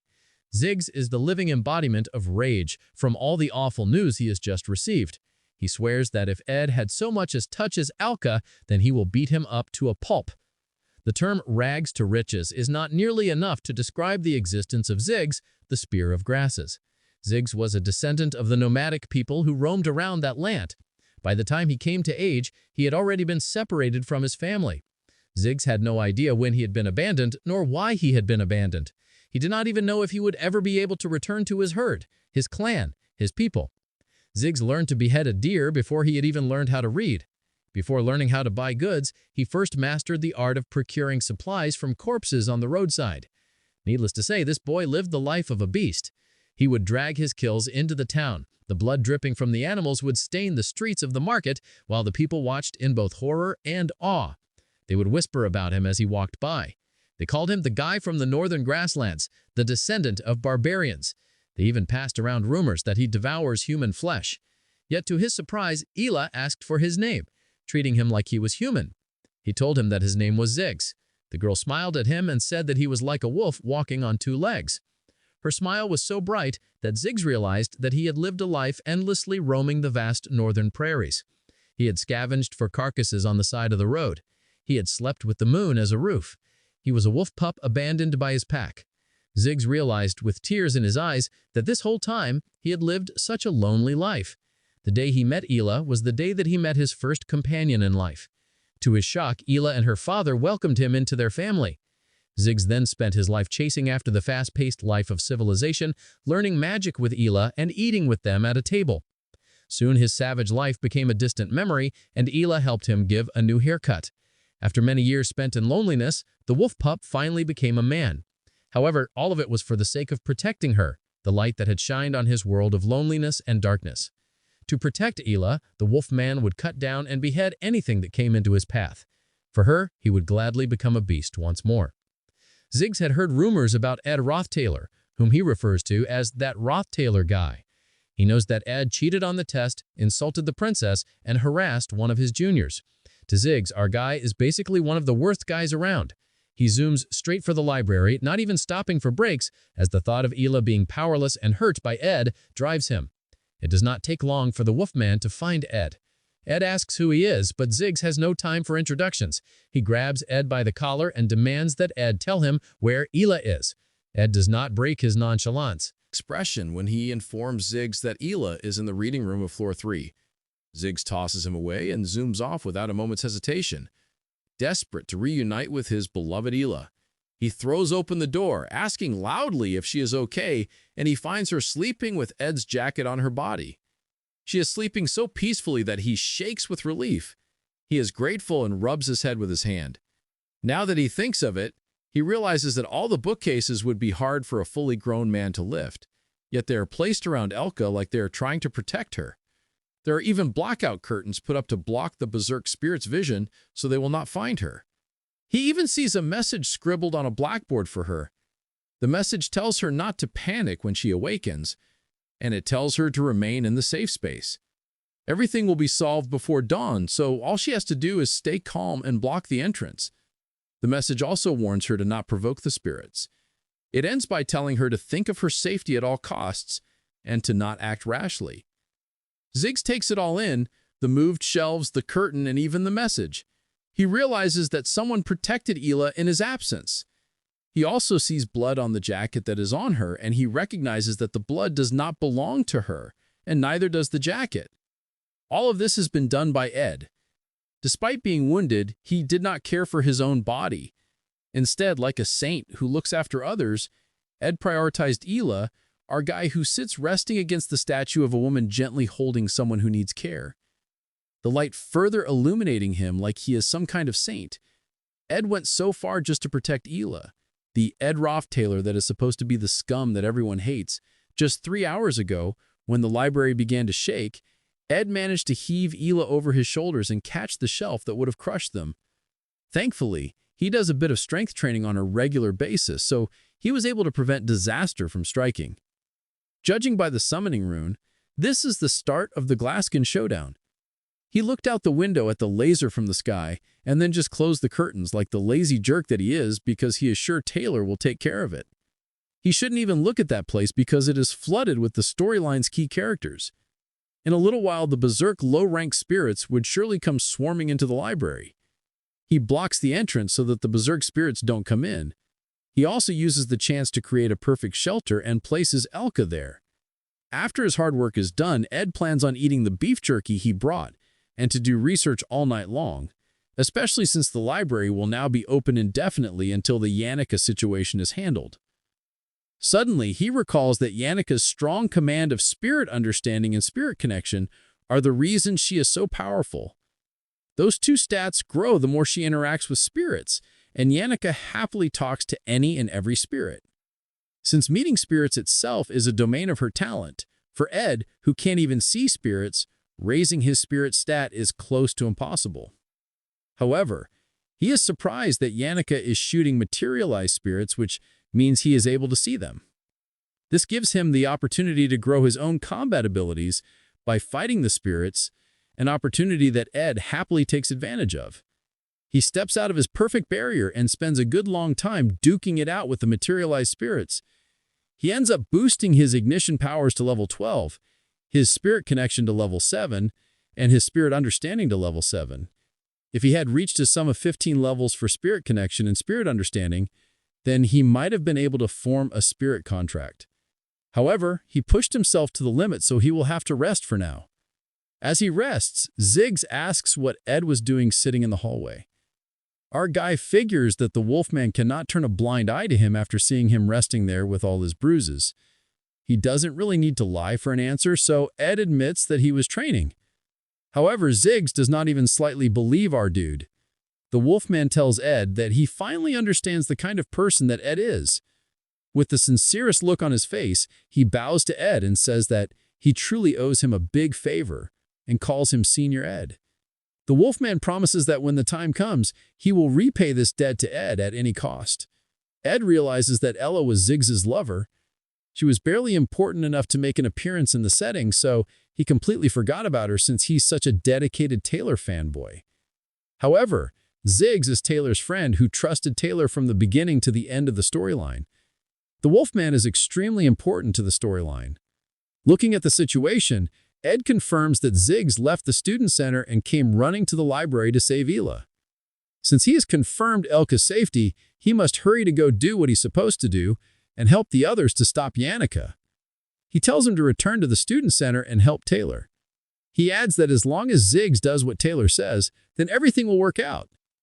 Ziggs is surprised and asks if our dude is actually about the Taylor McClure that he knows. After all, the Wolfman has no idea why Ed thinks so highly of Taylor, especially when he's never even talked to him. Ed says that it is less about regarding him highly and more about a compatibility issue, especially since the shell of the high-rank fire spirit Tarkin can only be harmed by Taylor's element/ability.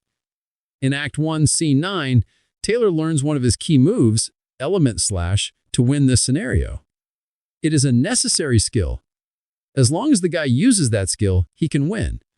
Ziggs thanks Arai for the advice with another bow. Our dude dismisses him, telling him that he does not have time for messing around and that he should move quickly. Meanwhile, Ed will rest in the library. He has given the Wolfman a huge piece of advice, so he hopes things unfold just like in the original story. This is when our hero realizes that Ziggs and Taylor are surprisingly not yet friends. The Wolfman barely even thinks of the hero. In the game's Act 1, Scene 9, during the end-of-semester assessment, the hero suffers one-sidedly in a duel between the Wolfmen, but he learns the element/ and cuts through the Wolfman's magic. That's when the two acknowledge each other and become friends.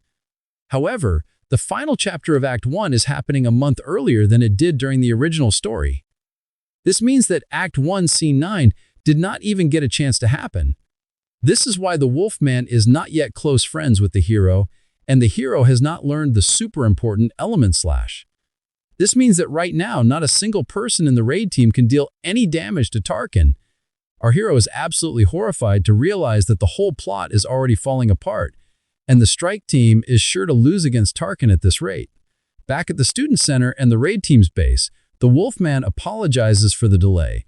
He promises to make sure to pay for his wrongdoings. However, Fiona tells him to forget about it. Even if the Wolfman was around, they would have lost regardless. The entire raid team is covered in blood and bruises. They already attempted the raid, and their first invasion attempt failed horribly.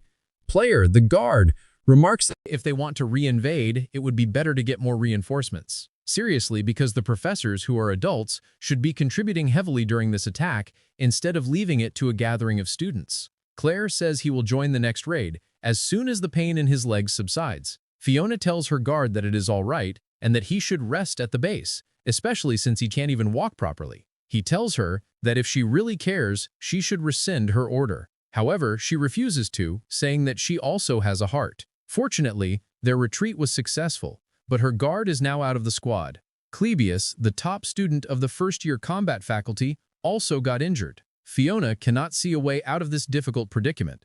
She tells them that they have to do their best to eliminate Tarkin with the people they have. However, Ed shows up reluctantly and informs them that they do not have the time to go get Tarkin. Everyone is shocked and partly horrified to see him, but our guy keeps talking. Our dude says that judging from the summoning ritual's progress, it will be complete in no time. Interfering with the plot is the last thing he wants to do, but he has no choice. If everyone dies in a second failed raid attempt, he will never get the peaceful ending he so badly desires. So he tells them to split the raid team in two and that he will take charge of one side. His existence has already changed the story way too much. From now on, Ed Roth Taylor will intervene in the storyline.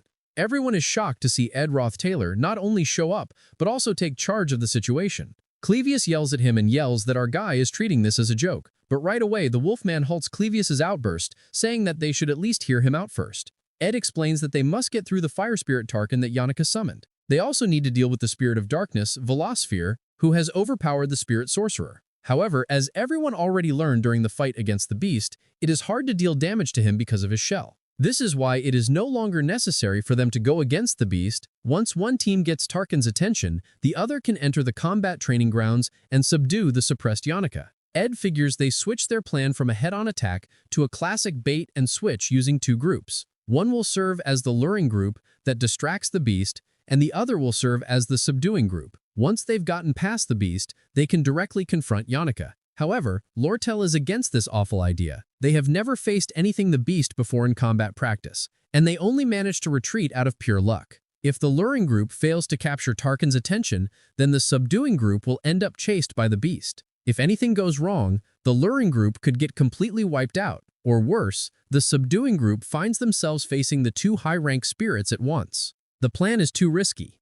Ed replies that they can only weigh the risks when they have other options. The most important objective here is to take down Yannicka. That way, the beast will also be powerless. Some of the students say that picking members for the luring group would just involve picking out students who want to commit suicide. However, Taylor, our sweet and brave protagonist, offers to be a part of the luring group.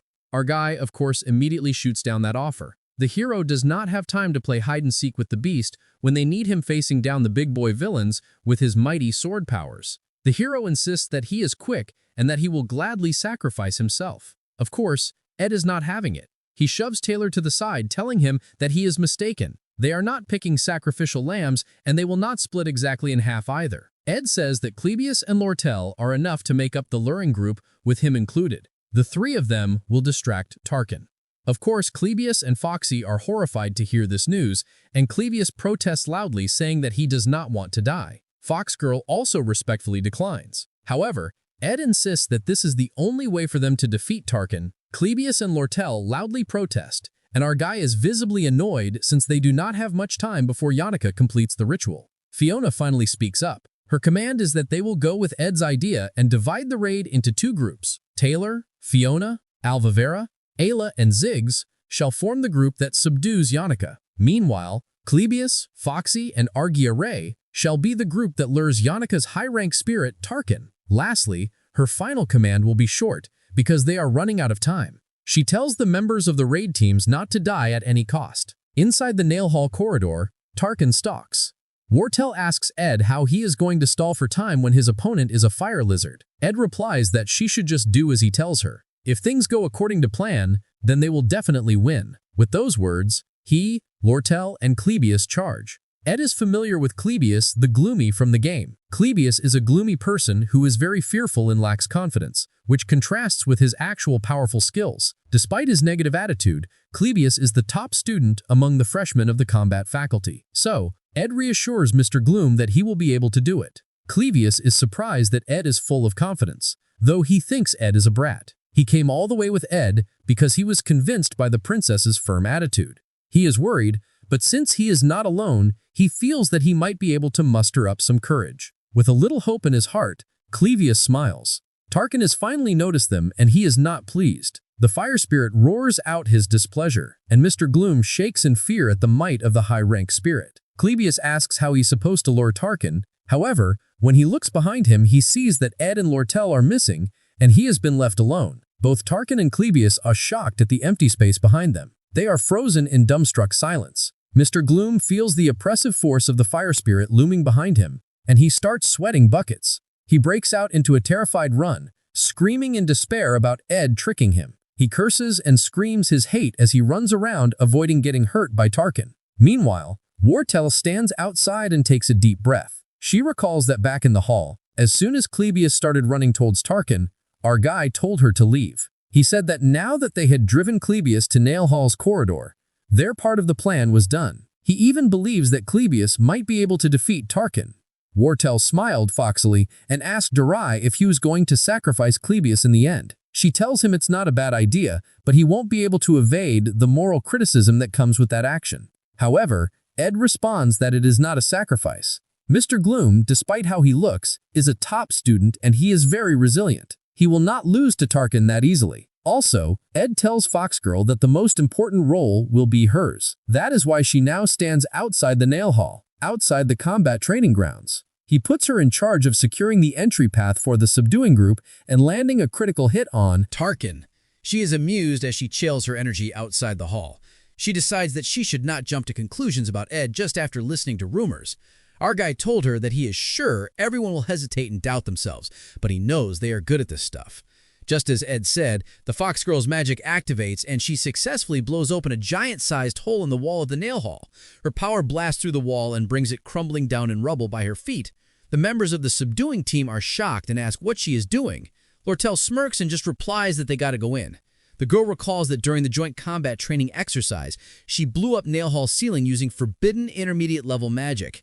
She smiles wickedly as she now understands why our dude left her to do this job. Now the entry path is all set. All that was left was Clebius. He comes running out of the nail hall just as Lortel thought of him. With Tarkin on his tail, he screams all about how much he hates both our guy and Lortel.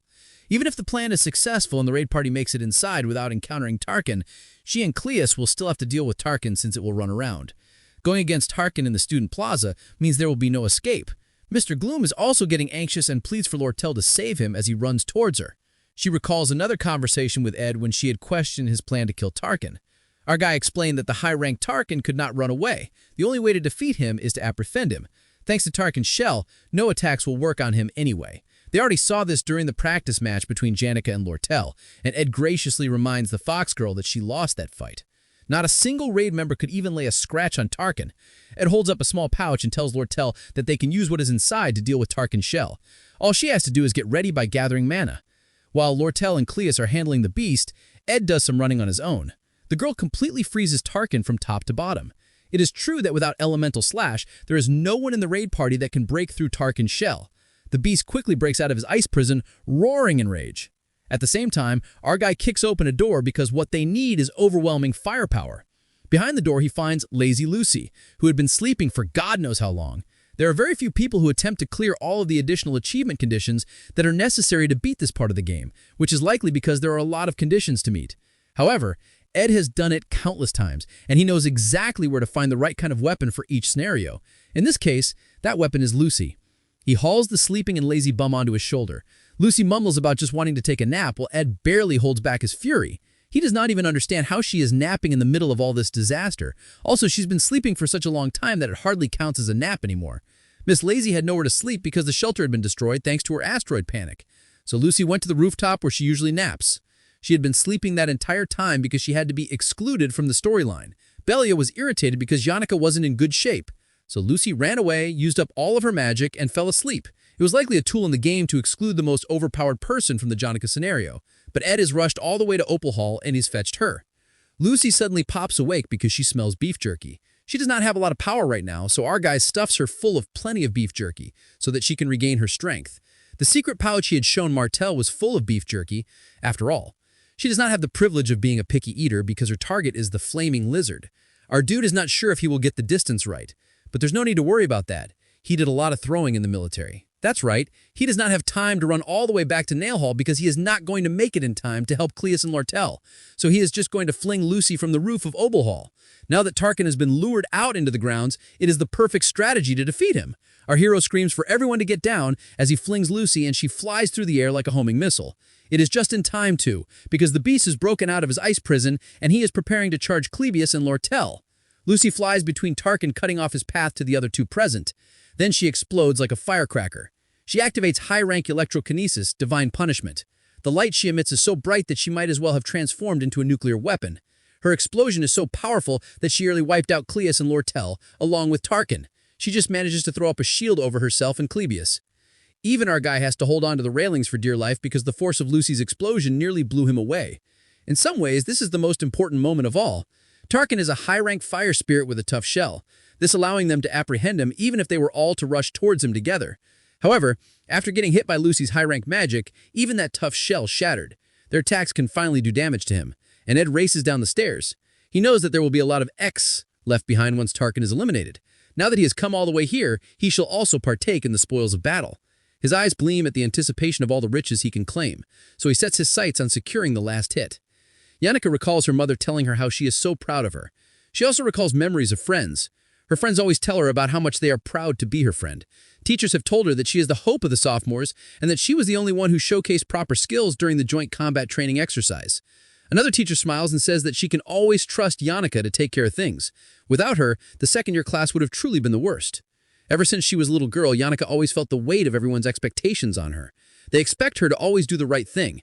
They believe that she is perfect. All those memories shatter like glass as the darkness fills her. The wall of the combat center explodes, and the subduing team finally makes their way to Yannicka. She welcomes them with a smile. Even though the spirit of darkness, Bellosphere still has the spirit girl firmly under his wicked and unrelenting control. Meanwhile, Ed is quite sure that the scenario will end by the break of dawn. Fortunately, he has not arrived late, and he gets to Nail Hall in time to see that Cleus is still running and Tarkin is still breathing fire all over the place. Ed notices that Lucy is missing and asks about her whereabouts. However, Lortel replies that Lucy is somewhere nearby, rolling around in a corner. Typical Lucy. However, Argai thinks it would be great if Lucy finished things off till the end, but the Fox Girl is not sure Miss Lazy has the energy to do anything like that. Lortel used up most of all of her magic to propel 2 chastising ice spears at the beast, but the high-ranked spirit is still holding out against them. The beast is one resilient son of a gun. Ed says that they have to slash his throat, and Foxgirl's magic is not great for that, so he will do it. However, Lortel points out that our guy is also from the faculty of magic, so his combat skills are not the best either. She says it would be best for Klebius to do it instead. However, Mr. Gloom is way too panicked to pull off a perfect cut like that. He says that he will bet on Lortel with his life on the line, so he asks her to please do it properly. She closes her eyes with a sigh, wondering if it really is easy for Ed to trust in her. In reality, this whole thing is a blind gamble. However, Ed counters and says it is not a gamble. The price of a person's life is not cheap at all. Instead, our guy is making an investment, speaking businessman language to the business girl. Lortel is amused by him and says that investment is her area of expertise. She even admits that she likes our dude more than the princess, and since he is willing to put his life on the line for her, then she will also put her life on the line for him as well. Chloe is at the end of his rope. He cannot bring himself to keep running around, but he's just in time. As Tarkin roars, our guy charges at the beast. Just like Cleus, Ed is quite scared, but he will not stop his charge. He must get close to Tarkin. Suddenly, they hear a roar and see a giant red-clawed hand in chains reaching out towards them from the sky. Ed recognizes the hand, knowing it is Glaskin. That means that Taylor's party has entered the last phase and things are going well. Unfortunately, a scene like that could cause a huge distraction. Tarkin uses the opportunity to shoot a blast of fire straight in the direction of our hero. Just in time, Lortel shoots a blast of ice to stop the beast's fire. Even in the midst of such a major upheaval, neither our guy or Foxgirl will make mistakes. He uses the spell Windblade to behead Tarkin, and the head of the heavy beast falls. The notification screen comes up, informing Ed that he has taken down the high-rank fire spirit Tarkin. His spirit connection proficiency has increased, as well as his spirit understanding. His spirit contract slot was finally unlocked. Ed was granted the ability to make a contract with a spirit. Meanwhile, Ed stares into the red-darkened sky, watching with admiration and fondness as Taylor defeats Glaskin. Taylor is indeed the hero. The sky sparks with red lightning, and everyone stares into the sky, acknowledging that the difficult battle is finally over. Lortel remarks that she has met a lot of people in her life who said that they are seriously risking their lives, but most of them were cowards. Lortel is amused that they just went through a life-and-death crisis together, yet Ed is lacking too much sentiment. She shakes hands with our dude again, this time succeeding in slipping the 3 gold coins in his hands. Now he owes her a favor. Ed would rather not keep in touch with Lortel, but suddenly, Taylor shows up with his hair white from a power he used to defeat Glassin. The hero still resents our guy for obvious reasons. Meanwhile, my guy admires how cool the hero looks in the manifestation of his swordsman form. Despite how much the main hero resents our guy, he bows and says that he owes him a debt. He also thanks him with great gratitude. Cleus is shocked and he tells Taylor that he does not need to show respect to someone like Ed. Suddenly, the other heroes show up with a dark aura and they tell Clee to shut up. It is Ziggs, Fiona, and Alvivada. While Clubius sobs, Fiona also acknowledges that our hero did a lot for them. She suggests taking a recommendation to the student council, but Ed immediately stops her. Lucy was the biggest contributor in taking down Tarkin. Taylor also slayed Velisfair and Glaskin, so Ed wants them to focus on those things. Alvira is amused that Ed is tossing aside the credit for the victory. She jeers, saying it is no secret that Lucy and Taylor did a great job. However, right now, they're talking about Ed unless he's embarrassed that he helped out. Ziggs tells Alvivada to show respect, and she is annoyed that they keep siding with our guy. Ed has been trying his best to keep a distance from the main characters so that it does not affect the original storyline. However, now that he looks at them together, he gets a warm and fuzzy feeling in his heart. After all, he has watched all these characters play their part and solve their own problems. Taylor will continue to grow stronger with each trial, and Aya will grow strong along with him. Fiona will eventually embrace her destiny as a monarch and slowly become an adult. Ziggs will find his own path in the midst of civilization. Cleus will grow in courage, and Alvivera will realize that life isn't all about fun and excitement. Even Lortel grows and will spend her life buried in gold coins. All of them are main characters with their own role to play. And at the end of their road lies the trophy called success. Knowing this, he turns away from their shine and leaves them to live their own life. Instead, our hero heads inside of the broken nail hall. Something fell off, so he had to return to check. In order to shine light on some of the protagonists, someone had to stay backstage. And sure enough, he finds Janica bruised and battered hiding inside a chest in Nail Hall. We resume from the scene where Ed finds the battered and bruised Janica hiding in a chest inside the destroyed hall. As it turns out, Lortel had a theory on why the spirit sorcerer went berserk.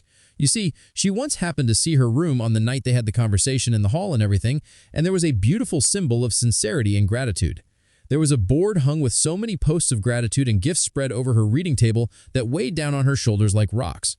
Her misery came from her inability to withstand the pressure of admiration she was obsessed with. Honoring all the goodwill and sincerity she received from the world with utmost diligence. Velospare were exploited that darkness, and Janica went berserk. The spirit sorcerer became the hero of the joint combat training due to Lucy defeating Taylor. Meralda and Lucy formed a contract, which was why Taylor got defeated in one blow. Miss Lazy formed the contract because she frequently visited the Forest of the North, and that was because he had built the perfect place for napping in there. Everything happened a month earlier than it was supposed to because he still existed in the story when he should have left since the first act started. She laughed, saying that she had not expected Ed to find her so easily, and most of the others forgot about her, which kind of hurt. After wreaking havoc on such a magnificent stage for everyone to see, she is now in the back seat since everything is over. She would have preferred to hide a little longer since she is about to ugly cry. Ed recalls Meralda's message to him to save Janica. It feels like he was asked to save her from ending up as the villain at the end of Act 1.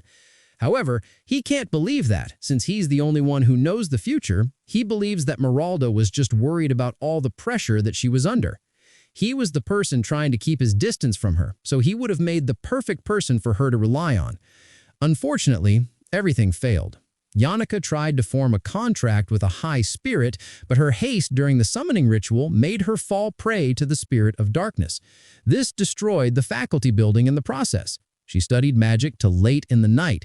She always smiled at her family, friends, and teachers who genuinely cheered her on. But while seemingly living up to everyone's expectations, she was having a really hard time in private. Since the process was beautiful, the failure itself was also beautiful, and she remains beautiful even as she cries. Our dude is not sure how much comfort he can provide, but he tells her that she has worked very hard. Atop the stage, the main characters parade among the applause and praises of the school. However, behind the stage, it was quiet and dark.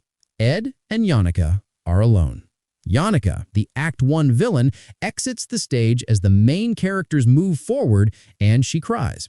Ed has witnessed the completion of the first act countless times. He raises his head in awe because for the first time, he can see the beautiful spirits that surround her. As she cries, they stay near her, and he feels like he has now properly seen Act 1 to the end. His spirit connection and spirit understanding upgrade to level 10, and many spirits take interest in him. 10 days have passed since the end of Janica's disciplinary committee trial. She acknowledged her mistakes and testified that she would willingly accept her punishment. However, during the first trial, all her professors and friends expressed utmost support. During the second trial, Fiona said that the spirit sorcerer would not be tried for the attempted murder of royalty. She testified that Janica had been overpowered by Velosphere and had not tried to intentionally hurt anyone. Lortel also came forward to address the loss incurred. The Elite Merchant Association completely compensated the funds for restoration without asking for anything in return. although they did add a conditional clause in the contract to reduce the customs fees on the school supplies that they distribute to half. At the end of the day, the outcome was that Yannicka suffered the removal of benefits given to yearly top students, the retrieval of all prizes and decorations of glory, and the disqualification from entering the Offals Hall for the next semester. She was given probation for 10 days and suspension for 20 days, but her expulsion was revoked. It felt like they had shot a heart-touching montage in a coming-of-age drama with the number of students and teachers that rejoiced at the news. Everyone was relieved, but the students began to notice that Yannicka seemed under a lot of stress, so her best friends, Clara and Annie, worked hard to alleviate her worries. They prepared for her a wonderful tea party spread with delicious delights to chew on. They also reminded each other not to mention the disaster or bring up anything that would bother her. They eagerly welcome Yannicka, but she is distracted. She suddenly asks them out of the blue what the difference is between liking and loving someone with a blush on her face. She wonders deeply if there is a difference between the two. Her friends are surprised and wonder why she'd suddenly bring that up. Embarrassed and nervous, Yannicka quickly said she was talking about her friend. Her friend had a dream about a beautiful garden where she was surrounded by flowers like a princess. Suddenly, a nonchalant-looking boy came riding in like a knight on a shiny steed. There was love shining in his eyes when she placed a flower garland that she had prepared specially for him. Of course, this friend was Yannicka, and the knight in shining armor was Ed. Then they held hands and skipped merrily through the garden, laughing like a Disney pair. Yannicka says that her friend has apparently had this dream over and over. However, her friends can immediately tell she is talking about herself since she was on probation for 10 days and would not have gotten the opportunity to meet any friends. Annie decides to go along with it, and she asks Yannicka what else her friend said. Yannicka replied that her friend would stare into her room blankly, and suddenly that person's face would come to her mind. Unable to withstand the immense pressure of secondhand embarrassment, Annie flees, saying that she suddenly remembered that she had to help the assistant professor. This leaves Clara by herself, diffusing the bomb that is her delicate feelings. Clara needs to approach the situation carefully so as not to break her heart. If things go wrong, the whole student body will find out. The love story of the Yannicka fallover would circulate everywhere. Clara suggests that she think of the situation without much complications. She says that emotions can be a mystery, and it is hard to determine which feelings are negative or positive. Clara says it is better for her to just be honest with her emotions right now. Then she backtracks and recalls this advice is supposed to be for Janicka's friend. Motivated, she agrees with Clara. She also tells Janicka to be careful when she talks about such sensitive topics, especially as it would not be great for her friend's reputation. She gasps in surprise and once again agrees. Clara has managed to prevent rumors from rising for now. She amicably thanks her for the genuine advice, but now needs to return to the Offal Hall to report her suspension. Clara decides to linger in the garden for a bit while she sorts out her thoughts and waves her a happy goodbye before her head hits the table in relief. She has now successfully defused the Janicka bomb. Meanwhile, Ed recalls how he relentlessly saved money. However, thanks to Fiona's petition, he was waived from the next semester's fees. With the money he had left, Ed happily bought a few tools with his gold coins. He was surprised to see Janicka waiting for him at the camp. He had avoided her all this time, but now that the first act that involved her is over, he will now interact with her casually. Ed greets her, but is shocked to see her leap from where she stood to hide behind a tree. He is so confused, but Janicka recalls Clara's words, telling her to be honest about her feelings. However, unable to overcome her nerves, she flees, saying she has stuff to do at Offal's Hall. For her, confessing her feelings was a task much too difficult to do. Our guy, on the other hand, was frozen with white shock. With his new tools, Ed prepares to get busy since he is finally going to make the hut that he has long desired. On the first day, he chose the location to build the hut, a wide area under the shade that would not stand out too much. He started his work without interruption. On day 3, he gathered wood. He had become rather proficient at windblade, so that also went smoothly. On the 4th day, he paused the wood gathering to check the end of semester results. He also got pretty high scores for his practical, and his results for the theory exams were higher than the average freshman. so all his studying was paying off. Special incidents that occurred where that Janika continued to ignore him, and her friends Clarara and Anis looked at him as if he should not dare show his face around them. By day 18, the lumber work had reached its near end. Ed wondered if there was someone who ever got this good at using windblade. Day 20, and the school vacation had begun.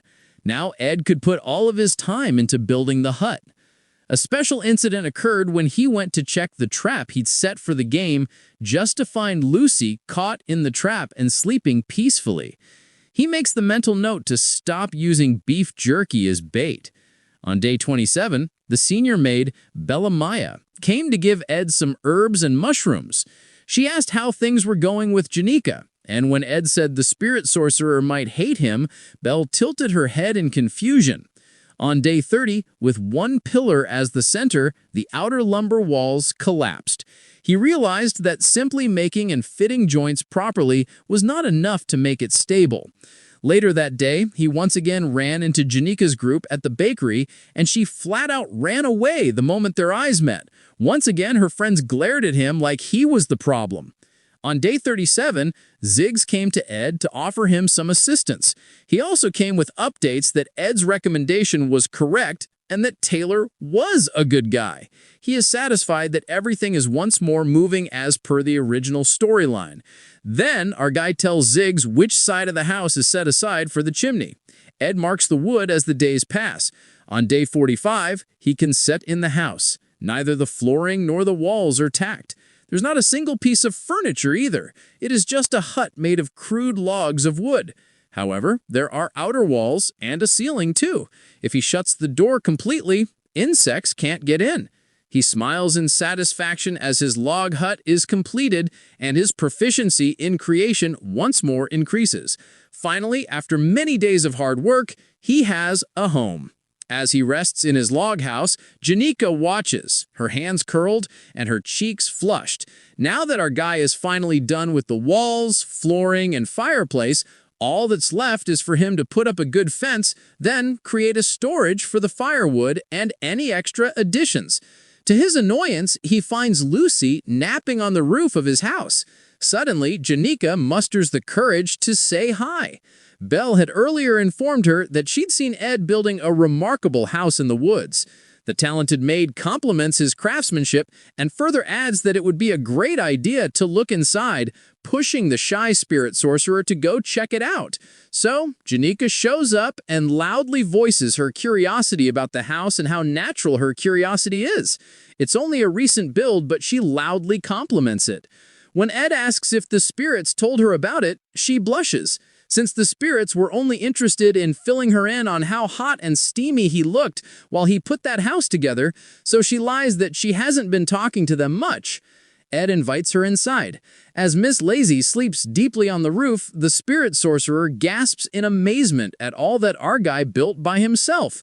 While they sit by the fire, they talk and just for a while, and she confesses that she owes Princess and Foxy a huge debt for letting her borrow money for tuition. He tells her that if she cannot pay them back, then she should not burden herself with it.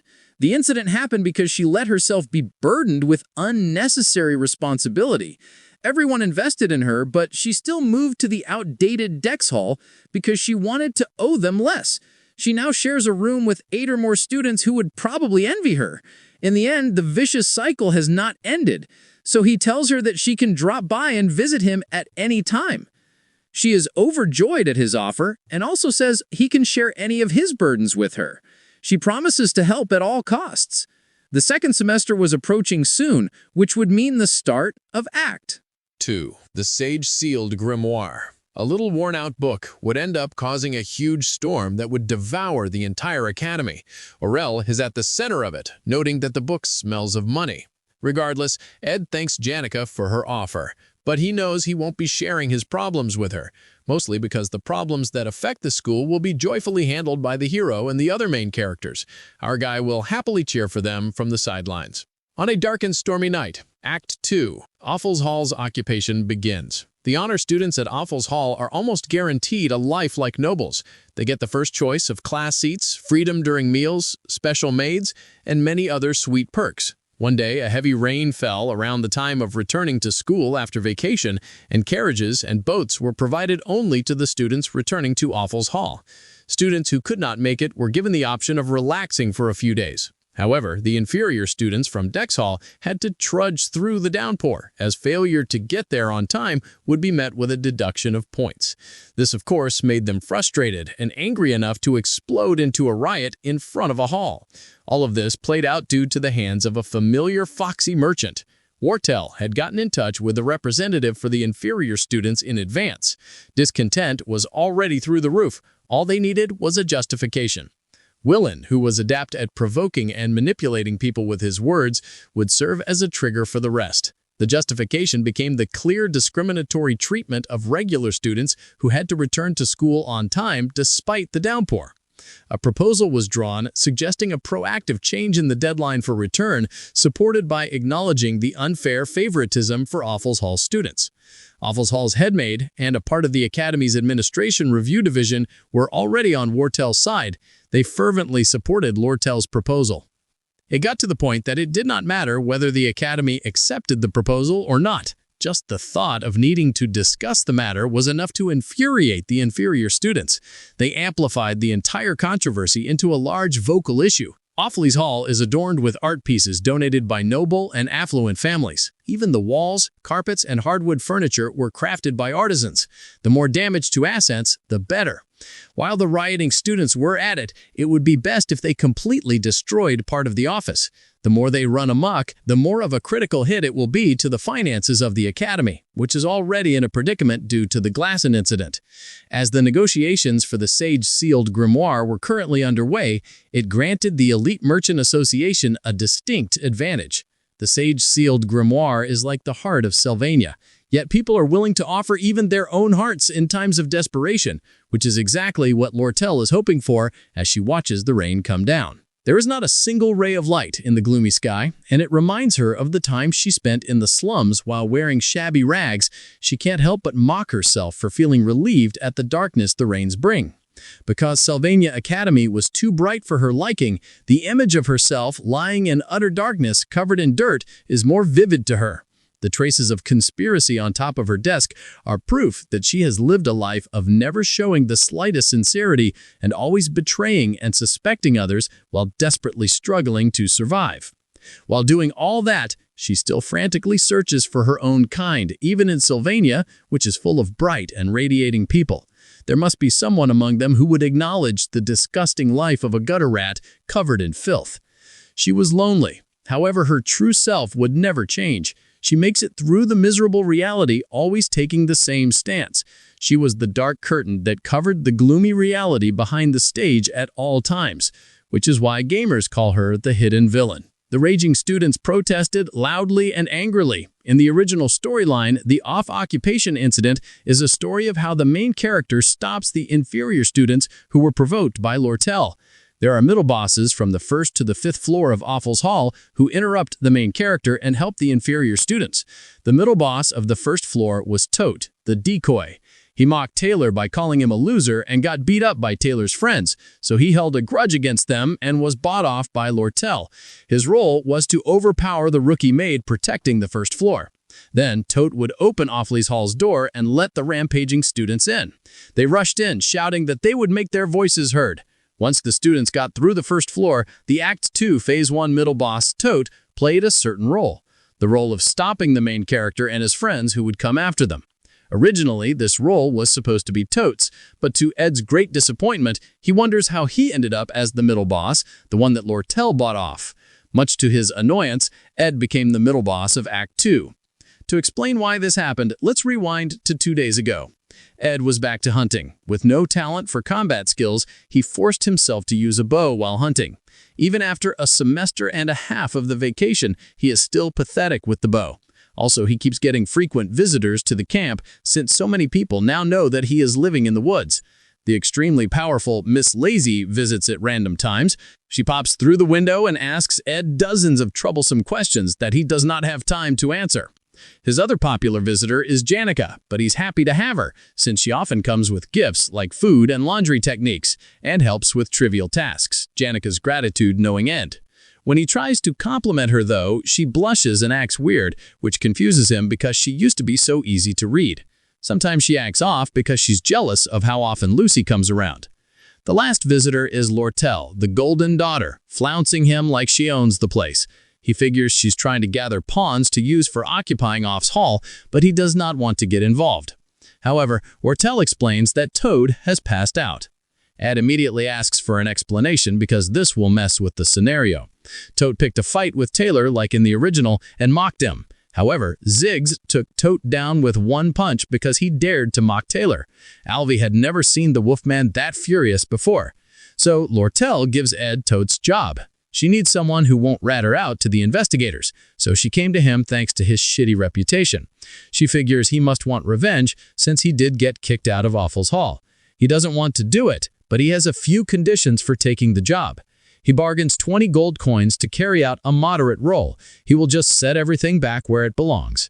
The Off occupation started before the fight over the Sage-sealed grimoire started, and Lortel's plot is to drive the Academy finance into madness.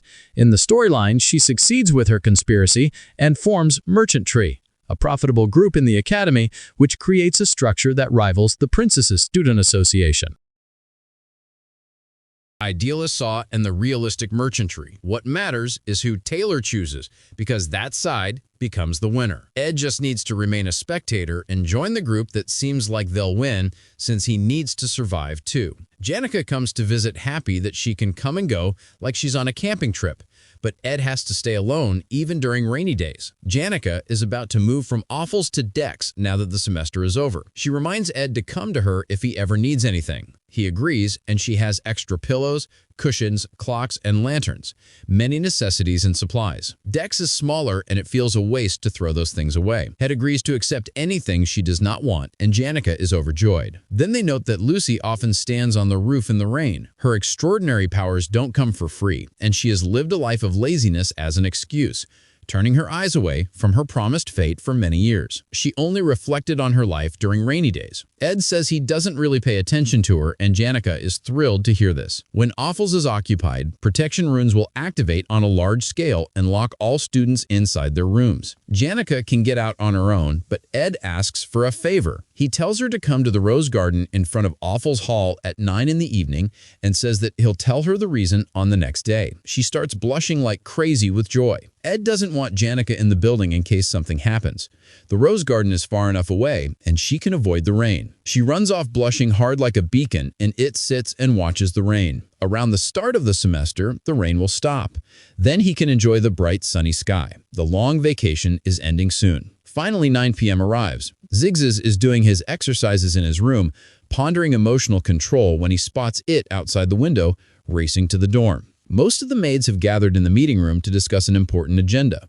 They'll block the entrance once all the maids are in. The person in command was bought off, so things are working quickly. The maid working with Ed also prepped goods that were asked for in advance. Preparations are all done. Our guy stands beside a mysterious bucket. The Awful Hall occupation begins in the inferior students' rampage, led by their rep, Welaine. The doors are opened and they race inside. Welaine is surprised to see Ed as the one Mortel bought off. Ed gives a half-assed speech about siding with Welaine and believing in his cause since he got kicked out of Awful's Hall. The inferior rep is somehow very touched by his very fake words. Our dude, meanwhile, is annoyed that Welaine has caused all this mess and sends him upstairs so that the plot can move on. The inferior rep will end up taking the blame for the chaos in the end.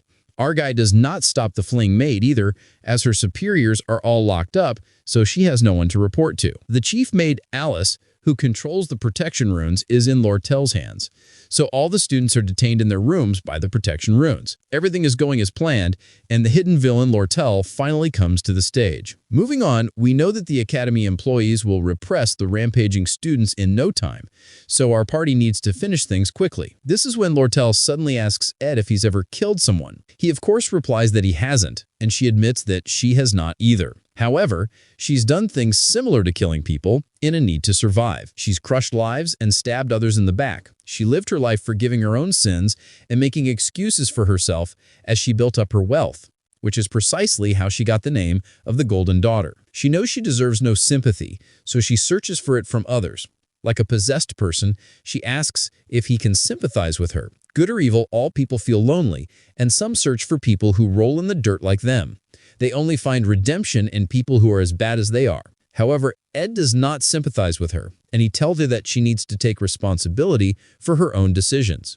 She quickly masks into her nonchalant self and says that they need to get to work since they don't have time to waste. Our guy relaxes in relief now that Foxy will talk to Alice about their plan going forward. Once they make the defense magic of Ali's Hall go berserk and hand over the command of the runes to Waleed, the story will unfold with current events intensifying. Waleed, packed with the dense protection of Ali's Hall's defense spells, will transform into the boss of the 4th stage. This scenario is about defeating Waleed, who will lose his mind and go berserk. All our dude has to do is sit quietly and wait for the hero to storm into Awful's Hall. He'll put up a mediocre fight and lose. Then, Taylor will handle the rest. He does not mind taking a few hits as he views that as a necessary sacrifice. Meanwhile, Janica sits in the rose garden dressed warmly as she waits for Ed. She even finds a note he left for her, telling her that he'll be a little late. She blushes, thinking he is preparing something special. The golden horse carriage near the garden was not important to her, and she wasn't going to leave because she had thought about him for the past 3 days, to the point that she couldn't even sleep at night. Despite everything, Janica had kept tabs on everything that happened at Ed's camp with the help of Meralda, and she knew everyone who visited. Unfortunately, most of the visitors were women, and that was very heartbreaking to her. That's why she was going to wait for him. No matter what, that was until she made up her mind to switch up her hairband.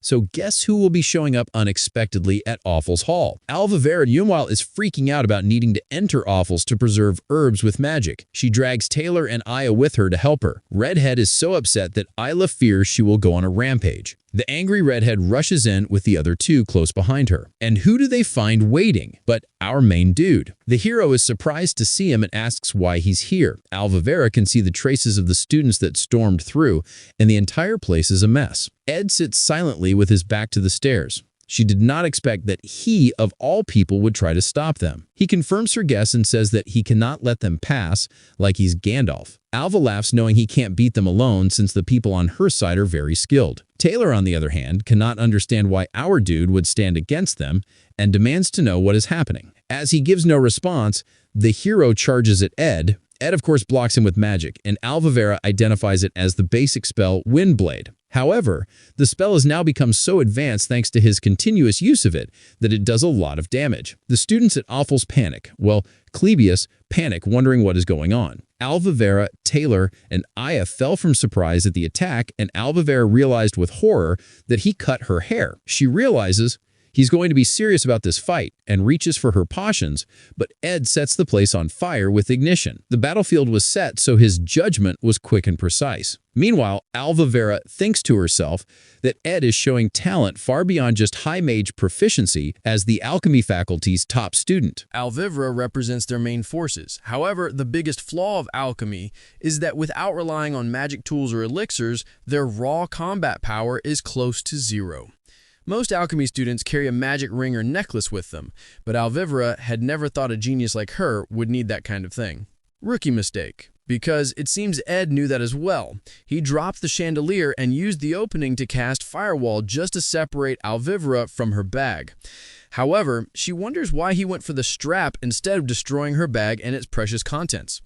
She is not out of options yet, and she cast a fire-resistant formula, amplified its strength, and made it go berserk. Meanwhile, Ayla hurriedly sought out a spell to put out the fire. Overwhelmed by the flames, she screams, and Taylor yells at her to get her act together. She is usually confident in her magic, but her combat ability is average at best. Ed keeps targeting her, which makes it hard for the hero to leave her side and get close to him. Alvivera, however, is ready to make an opening for the hero to have a shot at knocking down our guy.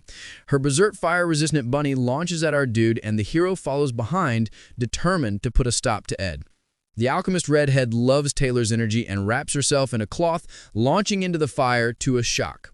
She manages to get to her bag of potions.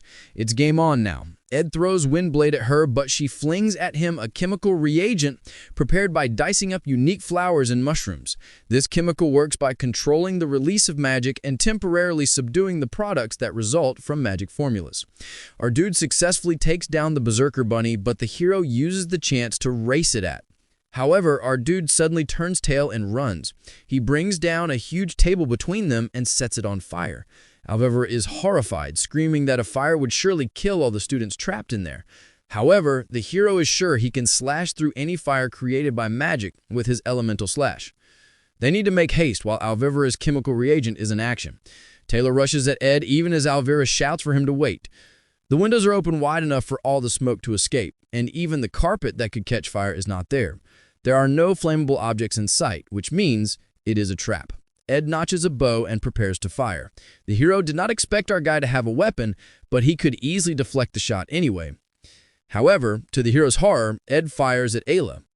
Ayla can't even use basic spells right now. However, the alchemy redhead saves Ayla using Claw Hand and stops the arrow before it hits her. Alvivera is surprised to see the arrowhead is covered with cloth, so Ed did not even plan on hurting her. Taylor charges in, ignoring Alvivera's warnings. Ed is waiting for something. Clebius has started to panic inside of his room as the Act 2 of the final chapter of the Offals Hall incident kicks into gear. Clebius escapes his room and our guy can finally relax. The hero takes the opportunity to knock him into next week. Alvivera is absolutely shocked to see Ed go flying. Taylor yells at the defeated Ed, asking why he dared to go so far. Even the redhead is pissed because she feels like he was just playing with them the whole time. Everything he did proves that he was not fighting them seriously. He tells them that if they're done, they can go upstairs and get busy. Alvivera asks our dude why he let them win, which confuses Taylor and Ayla. She is very enraged that he toyed with them. Unfortunately, right at this moment, Yanika emerges from her room after picking out a flower pin. Her pure love might be naive and delusional, but she is free to imagine happy thoughts if she so desires. However, the difference between imagination and reality can be cruel at times. The boy she thought would be at the pavilion all dressed up was on the ground covered in blood after being attacked by a suspicious group of people. There was no way our ever-sweet spirit sorcerer was going to take that kindly, and Yannika's eyes flamed red. Yannika would admit that it would be lying if she said something did not feel out of place. Ed could have gotten swept into some unexpected situation. Despite her concern, based on his simple life and the way he'd acted during the Glaskin incident, she felt certain that he would figure out the problem somehow. It was not until the flaw in such a complacent way of thinking was poked that she started to reflect on it. She had offered to help if he was in trouble, but Ed had not asked for help. The reason he lured her outside Ailey's hall, even going so far as to write her letter, which was unlike himself, it was the same reason he fought alone till he was covered in blood to keep Yannika outside of the battlefield, since she had already received several punishments because of the Glaskin incident. She doesn't entirely know what happened, but he was so considerate to ensure that she would not get swept up in all this. While she was busy worrying about her looks, Ed fought alone. Meanwhile, Taylor is happy to see her, oblivious to her rage. He tells her all about how Ed tried to stop them from going upstairs. Too late. Alvivera tries to warn him that Yanika has appeared as a foe instead of a friend. She doesn't really care what's going on, but she won't forgive them for hurting her crush. Our guy tries to stop her, shouting her name. However, Yanika summons all the spirits and tells him to wait because she's going to handle this. She summoned intermediate grade spirits of the 4 elements and others that basically make up a battalion. Redhead quickly tries to get Taylor and the others to run, since there's no way they can defeat the top student among the second years of the whole faculty of magic. They were already barely winning against our dude. Taylor already knew they would not beat the overpowered spirit sorcerer, and he also knew this takeover was not normal based on how Ed had been acting. However, the spirit of the hero burned within him. He could not back down because students could get hurt. He reminded Alvir that they had to secure herbs and stood his ground like a hero. Our guy was impressed, but also held the hero by his collar and tossed him aside. He promised the hero that he would take care of his girl so that Taylor could go to the second floor. They can't believe he's letting them go after he tried to stop them, but he just yells that he changed his mind and tells them to hurry up. Redhead can't believe that he can stop the spirits alone, but Ed insists that they get moving and apologizes for tearing her bag. They are confused, but they finally listen and get going. Yanika approaches, her eyes glowing red. She pauses when she sees Ed and tells him that she will handle the rest without him having to explain anything. However, he gently places his hands on her shoulder and reassures her that he is fine. Yanika gets knocked out of the rage mood by the power of Crush, her face flushing because our guy is touching her. He tells her to please send the spirits away as the wind is so strong that he can barely hold on. The spirits feel underwhelmed as they are quickly sent away. To the heroic trio's shock, he actually managed to single-handedly stop her. He gestures for them to hurry and go as there's probably not much time left. Exhausted, Ed collapses. Yanika scolds him as she helps him, asking him why he keeps getting hurt and why he did not ask her for help. He assures her that he'll ask for her aid in the right situation. She thinks the trio was excessive in beating him up, and she will get really angry with them the next time they meet. She asks him to promise to stop getting hurt, and he thanks her for worrying. The plan went a little astray, but he did his job as the first-floor boss, and now he can rest assured and focus on his camp. However, just as he's about to relax, Yanika informs him of the huge golden carriage she saw by the rose garden. The carriage, shaped like a golden crown, is the symbol of the Elite Merchant Association. Lortel's adoptive father and the one who killed her biological father, the fake boss, will eventually disappear after losing to her. In the struggle of the second act's last episode, Sage sealed Grimoire, the Golden King Elite. More importantly, the fact that he came to the Academy earlier than expected means something else is going on outside the scope of Ed's knowledge. The rains come down heavily, and Lortel informs Alice that she was dumped by our guy. While they are on the 5th corridor of Awful's Hall, Alice mentions that she had not realized that he was Foxy's type. Foxy admits that his looks are not all that bad, but she thought he'd be able to sympathize with her. However, he had dumped her without mercy. She adds that people like them get used to hearing that all their lives. Alice was the chief maid of Awful's Hall, a senior maid who had worked there for over 20 years. She started from nothing as an apprentice maid at the age of 15 and eventually proved herself by becoming the off manager. Lortel had invested in Alice, spending the most trying to bend Alice out of her uprightness. The losses from that had burnt a hole in the financial ledgers. However, Lortel considered it a worthy investment because she had finally found someone like her, someone who would abandon their rigid values for gold. Lortel had lived a life in the slums, stabbing first so that she did not get stabbed. Willie and the inferior student's rep would take over the 4th floor's control room, and they would hand him command over the berserk defense magic at the right time. This would destroy the whole off from the inside without anyone knowing anything. Regardless of the unfortunate past or the sad story that pushed her into this predicament, Lortel is clearly an evil character. A hidden villain. Since everything is going according to plan, she will head to the storage room to put on the act of innocence and fear. She is a poor, pitiful human, unaware that a person that can be bought by her can be bought by others too. Laurel has never loved someone or had someone she considered family, so she'll be alone even in death. As Alice informs her that she is not exactly her kind, she freezes as Alice holds a sword to her neck. It doesn't take long for Taylor and his friends to make progress. They clear the 2nd floor boss, overpowering Cleus and forcing him to join their party. Then they stop the maid and 3rd floor boss, betting washer Kelly. She was no match for them without her older twin sister. Everything was going unexpectedly smoothly, and they finally reached the off 4th floor. Only the 1st floor had been a real challenge. They get to the 4th floor just in time to see Willian go berserk. He had become hostage to the defense magic. Placing the crystal ball that triggers the magic circle control system in the control room's dead center for everyone to see was Alice and Lortel's scheme. The self-defense magic formulas carved all over the building were installed to protect students from invaders. However, in William's hands, it was like a child holding a loaded gun. Taylor, Albavera, and Ayla helped the fleeing students to evacuate. The students inside their rooms panicked at the quake this caused. Thinking the building was about to collapse, they used their powers to escape the building in their own ways. The whole situation slowly became a catastrophe. Albavera uses anglerweed reagent as a quick rebound in hopes that it will at least block all basic magic within this corridor. It is only assisting magic, and it might be a lot, but the hero can handle its force, so she tells them to leave this to her, flinging and telling him and Taylor to knock poor Willing out. Willian is trapped by the runes and shooting magic at them. They dodge the magic and rush at the crying boy, who is relieved that someone has come to save him.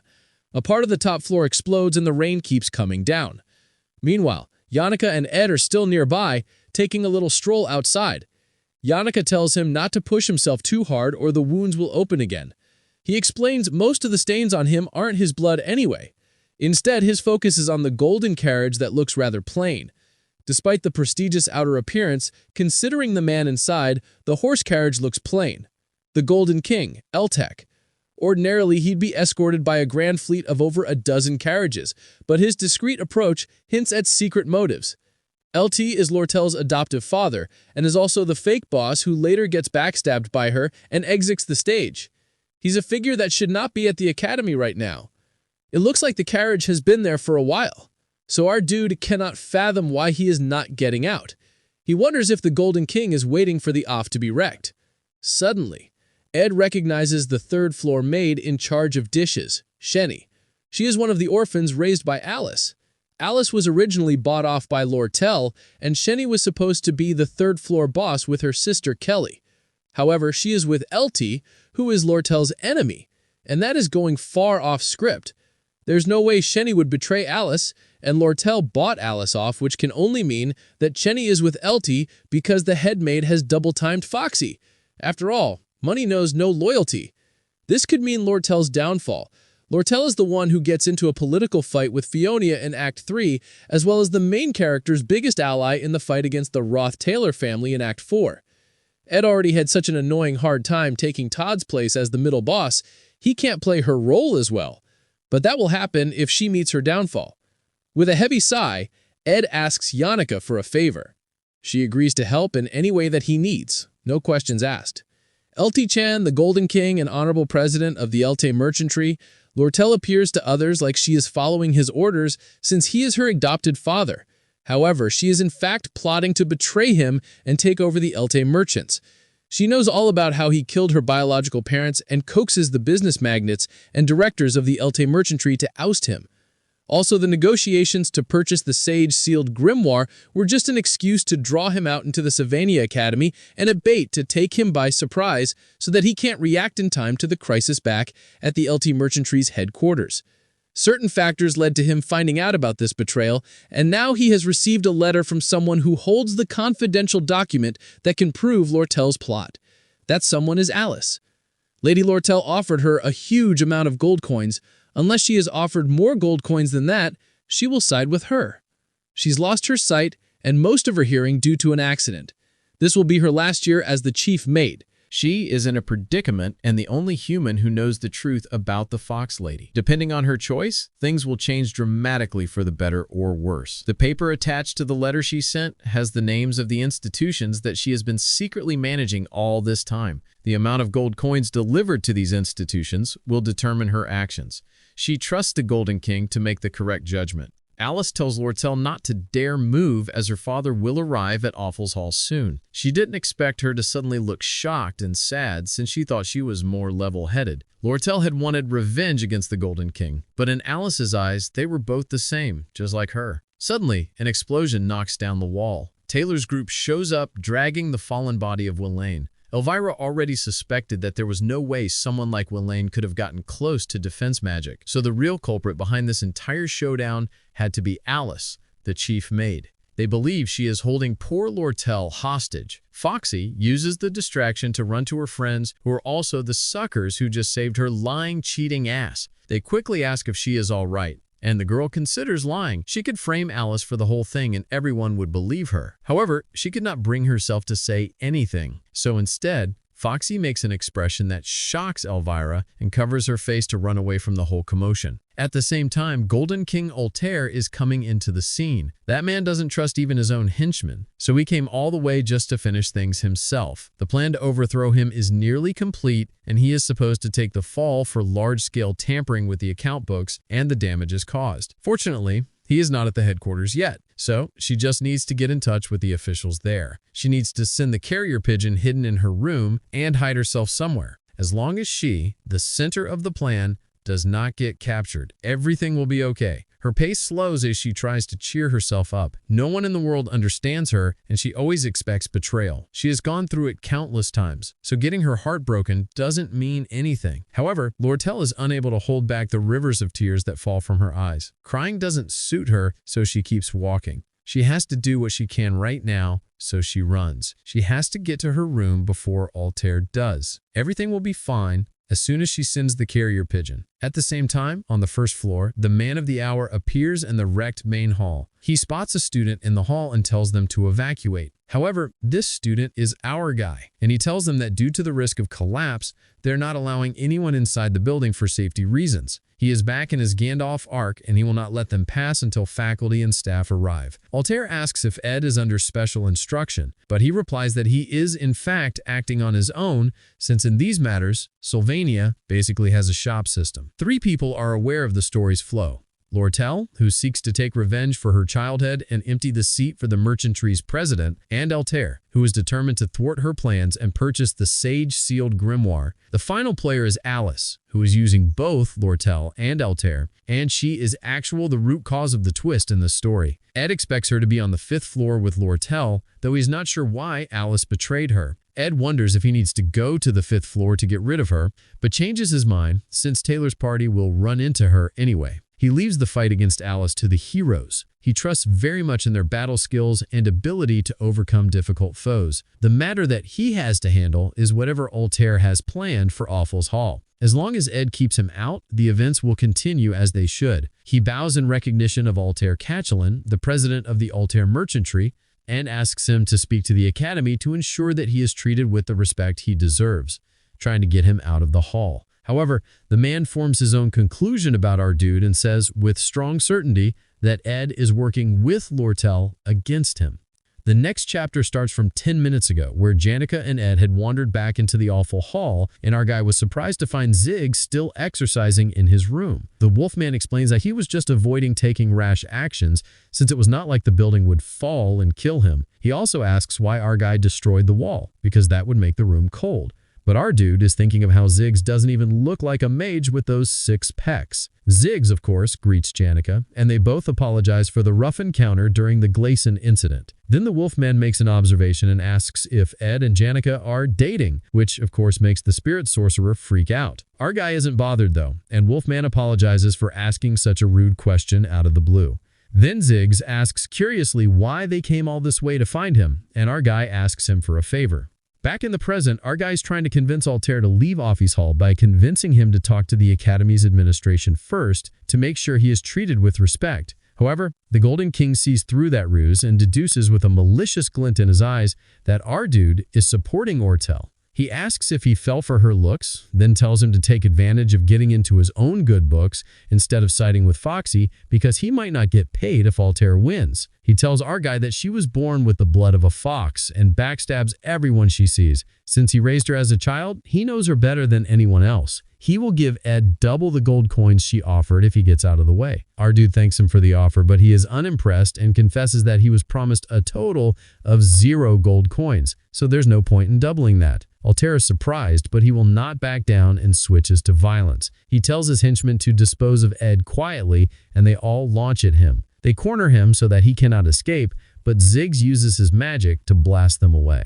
Ed leaves Ziggs and Janica to deal with them, saying he'll come back after he checks out a situation. They happily do his favor and fight the henchmen and Altair. The Golden King tells the henchmen not to hold back while fighting them, and the battle begins. Meanwhile, Ed runs. He races, wondering if he should go find Lortel to ask her about the situation. To his shock, he immediately finds her and is surprised that she's still in the building. He says they will go to the back door and get out, then asks if she can run. She must not fall behind, and she must run as fast as she can. There was always a reason for all goodwill and trust. Even Cheryl, the elite merchantry's receptionist, acts all flirty with Lortel because he anticipates that she will give out some money-making information by mistake. Caden, the merchantry's employee, becomes quite lively in front of Lortel because she'd often tip him off on stuff. Even Tiny, the pet bird raised at the academy, clings to her because the feed she provides is of the highest quality. All goodwill has always come with a price in Lortel's world. Ed races ahead of her, saying they don't have time to go into detail, but Alice has betrayed her. Lortel blames herself for a stupid, foolish mistake. Janica grew up receiving the love and goodwill of others so much that she treated the world with the exact same love and goodwill. Lortel was not like Janica. The day she made it the offer, she had seen the love-struck way the spirit sorcerer looked at him. It was the look of someone who loves something without needing anything in return. Foxy had thought that she might have a chance at a relationship like that too, and ended up spilling all of her plans to Alice. She had not realized that her hopes would be put to shame. Usually, her attitude in life was to trust no one. In fact, even after seeing Alice like that, she should not have lost sight of her own gloomy, grimy self. She should not have dared to think that someone like her could live a romantic life. Her goal had only been to occupy Awful's Hall, and she bought 5 people to achieve that goal. However, Alice, Shenny, and Kelly joined hands with Elte. Whelan also wanted to join Elte, so he would not take her side. She does not expect Ed to side with her either. He apologizes, even though she knows that she should not. He is her last remaining ally. But she confesses that she has no money to pay him for his loyalty, as the situation right now is unstable. However, he is unimpressed and reminds her loudly that he did not ask for a rundown. They don't have time for her depression, because if Elte catches her, everything is over. He tells her that in order to plan any future, they have to escape first. Goodwill and trust. Lord Tell always believed they happen for a reason. If there is no reason, then those people cannot be trusted. That is how she learned to live her life. She explains that the merchantry headquarters plan to rig the market prices. After the massive hunt of the monsters in the eastern mountains last summer, the price of armor fell.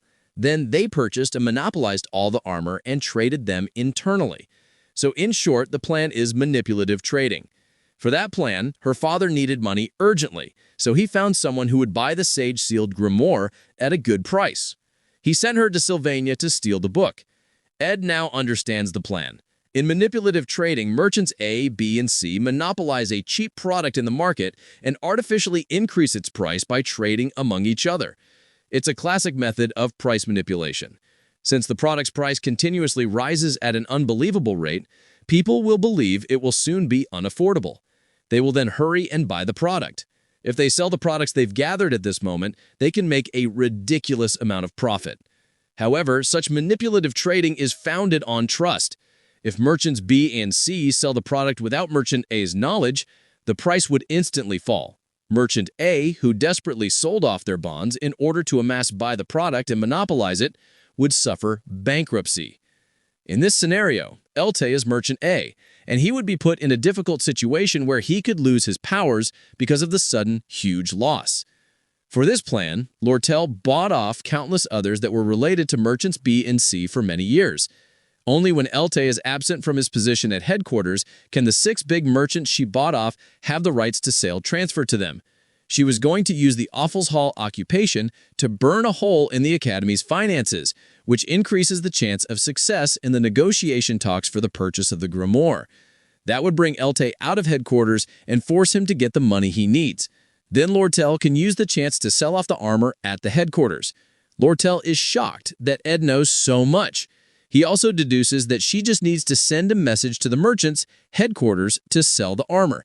She has a carrier pigeon in her room. It is her direct line of communication with her forces inside the headquarters. She wins as long as she sends that pigeon to the headquarters and stays hidden till the sale is done. However, her father is expecting that as well.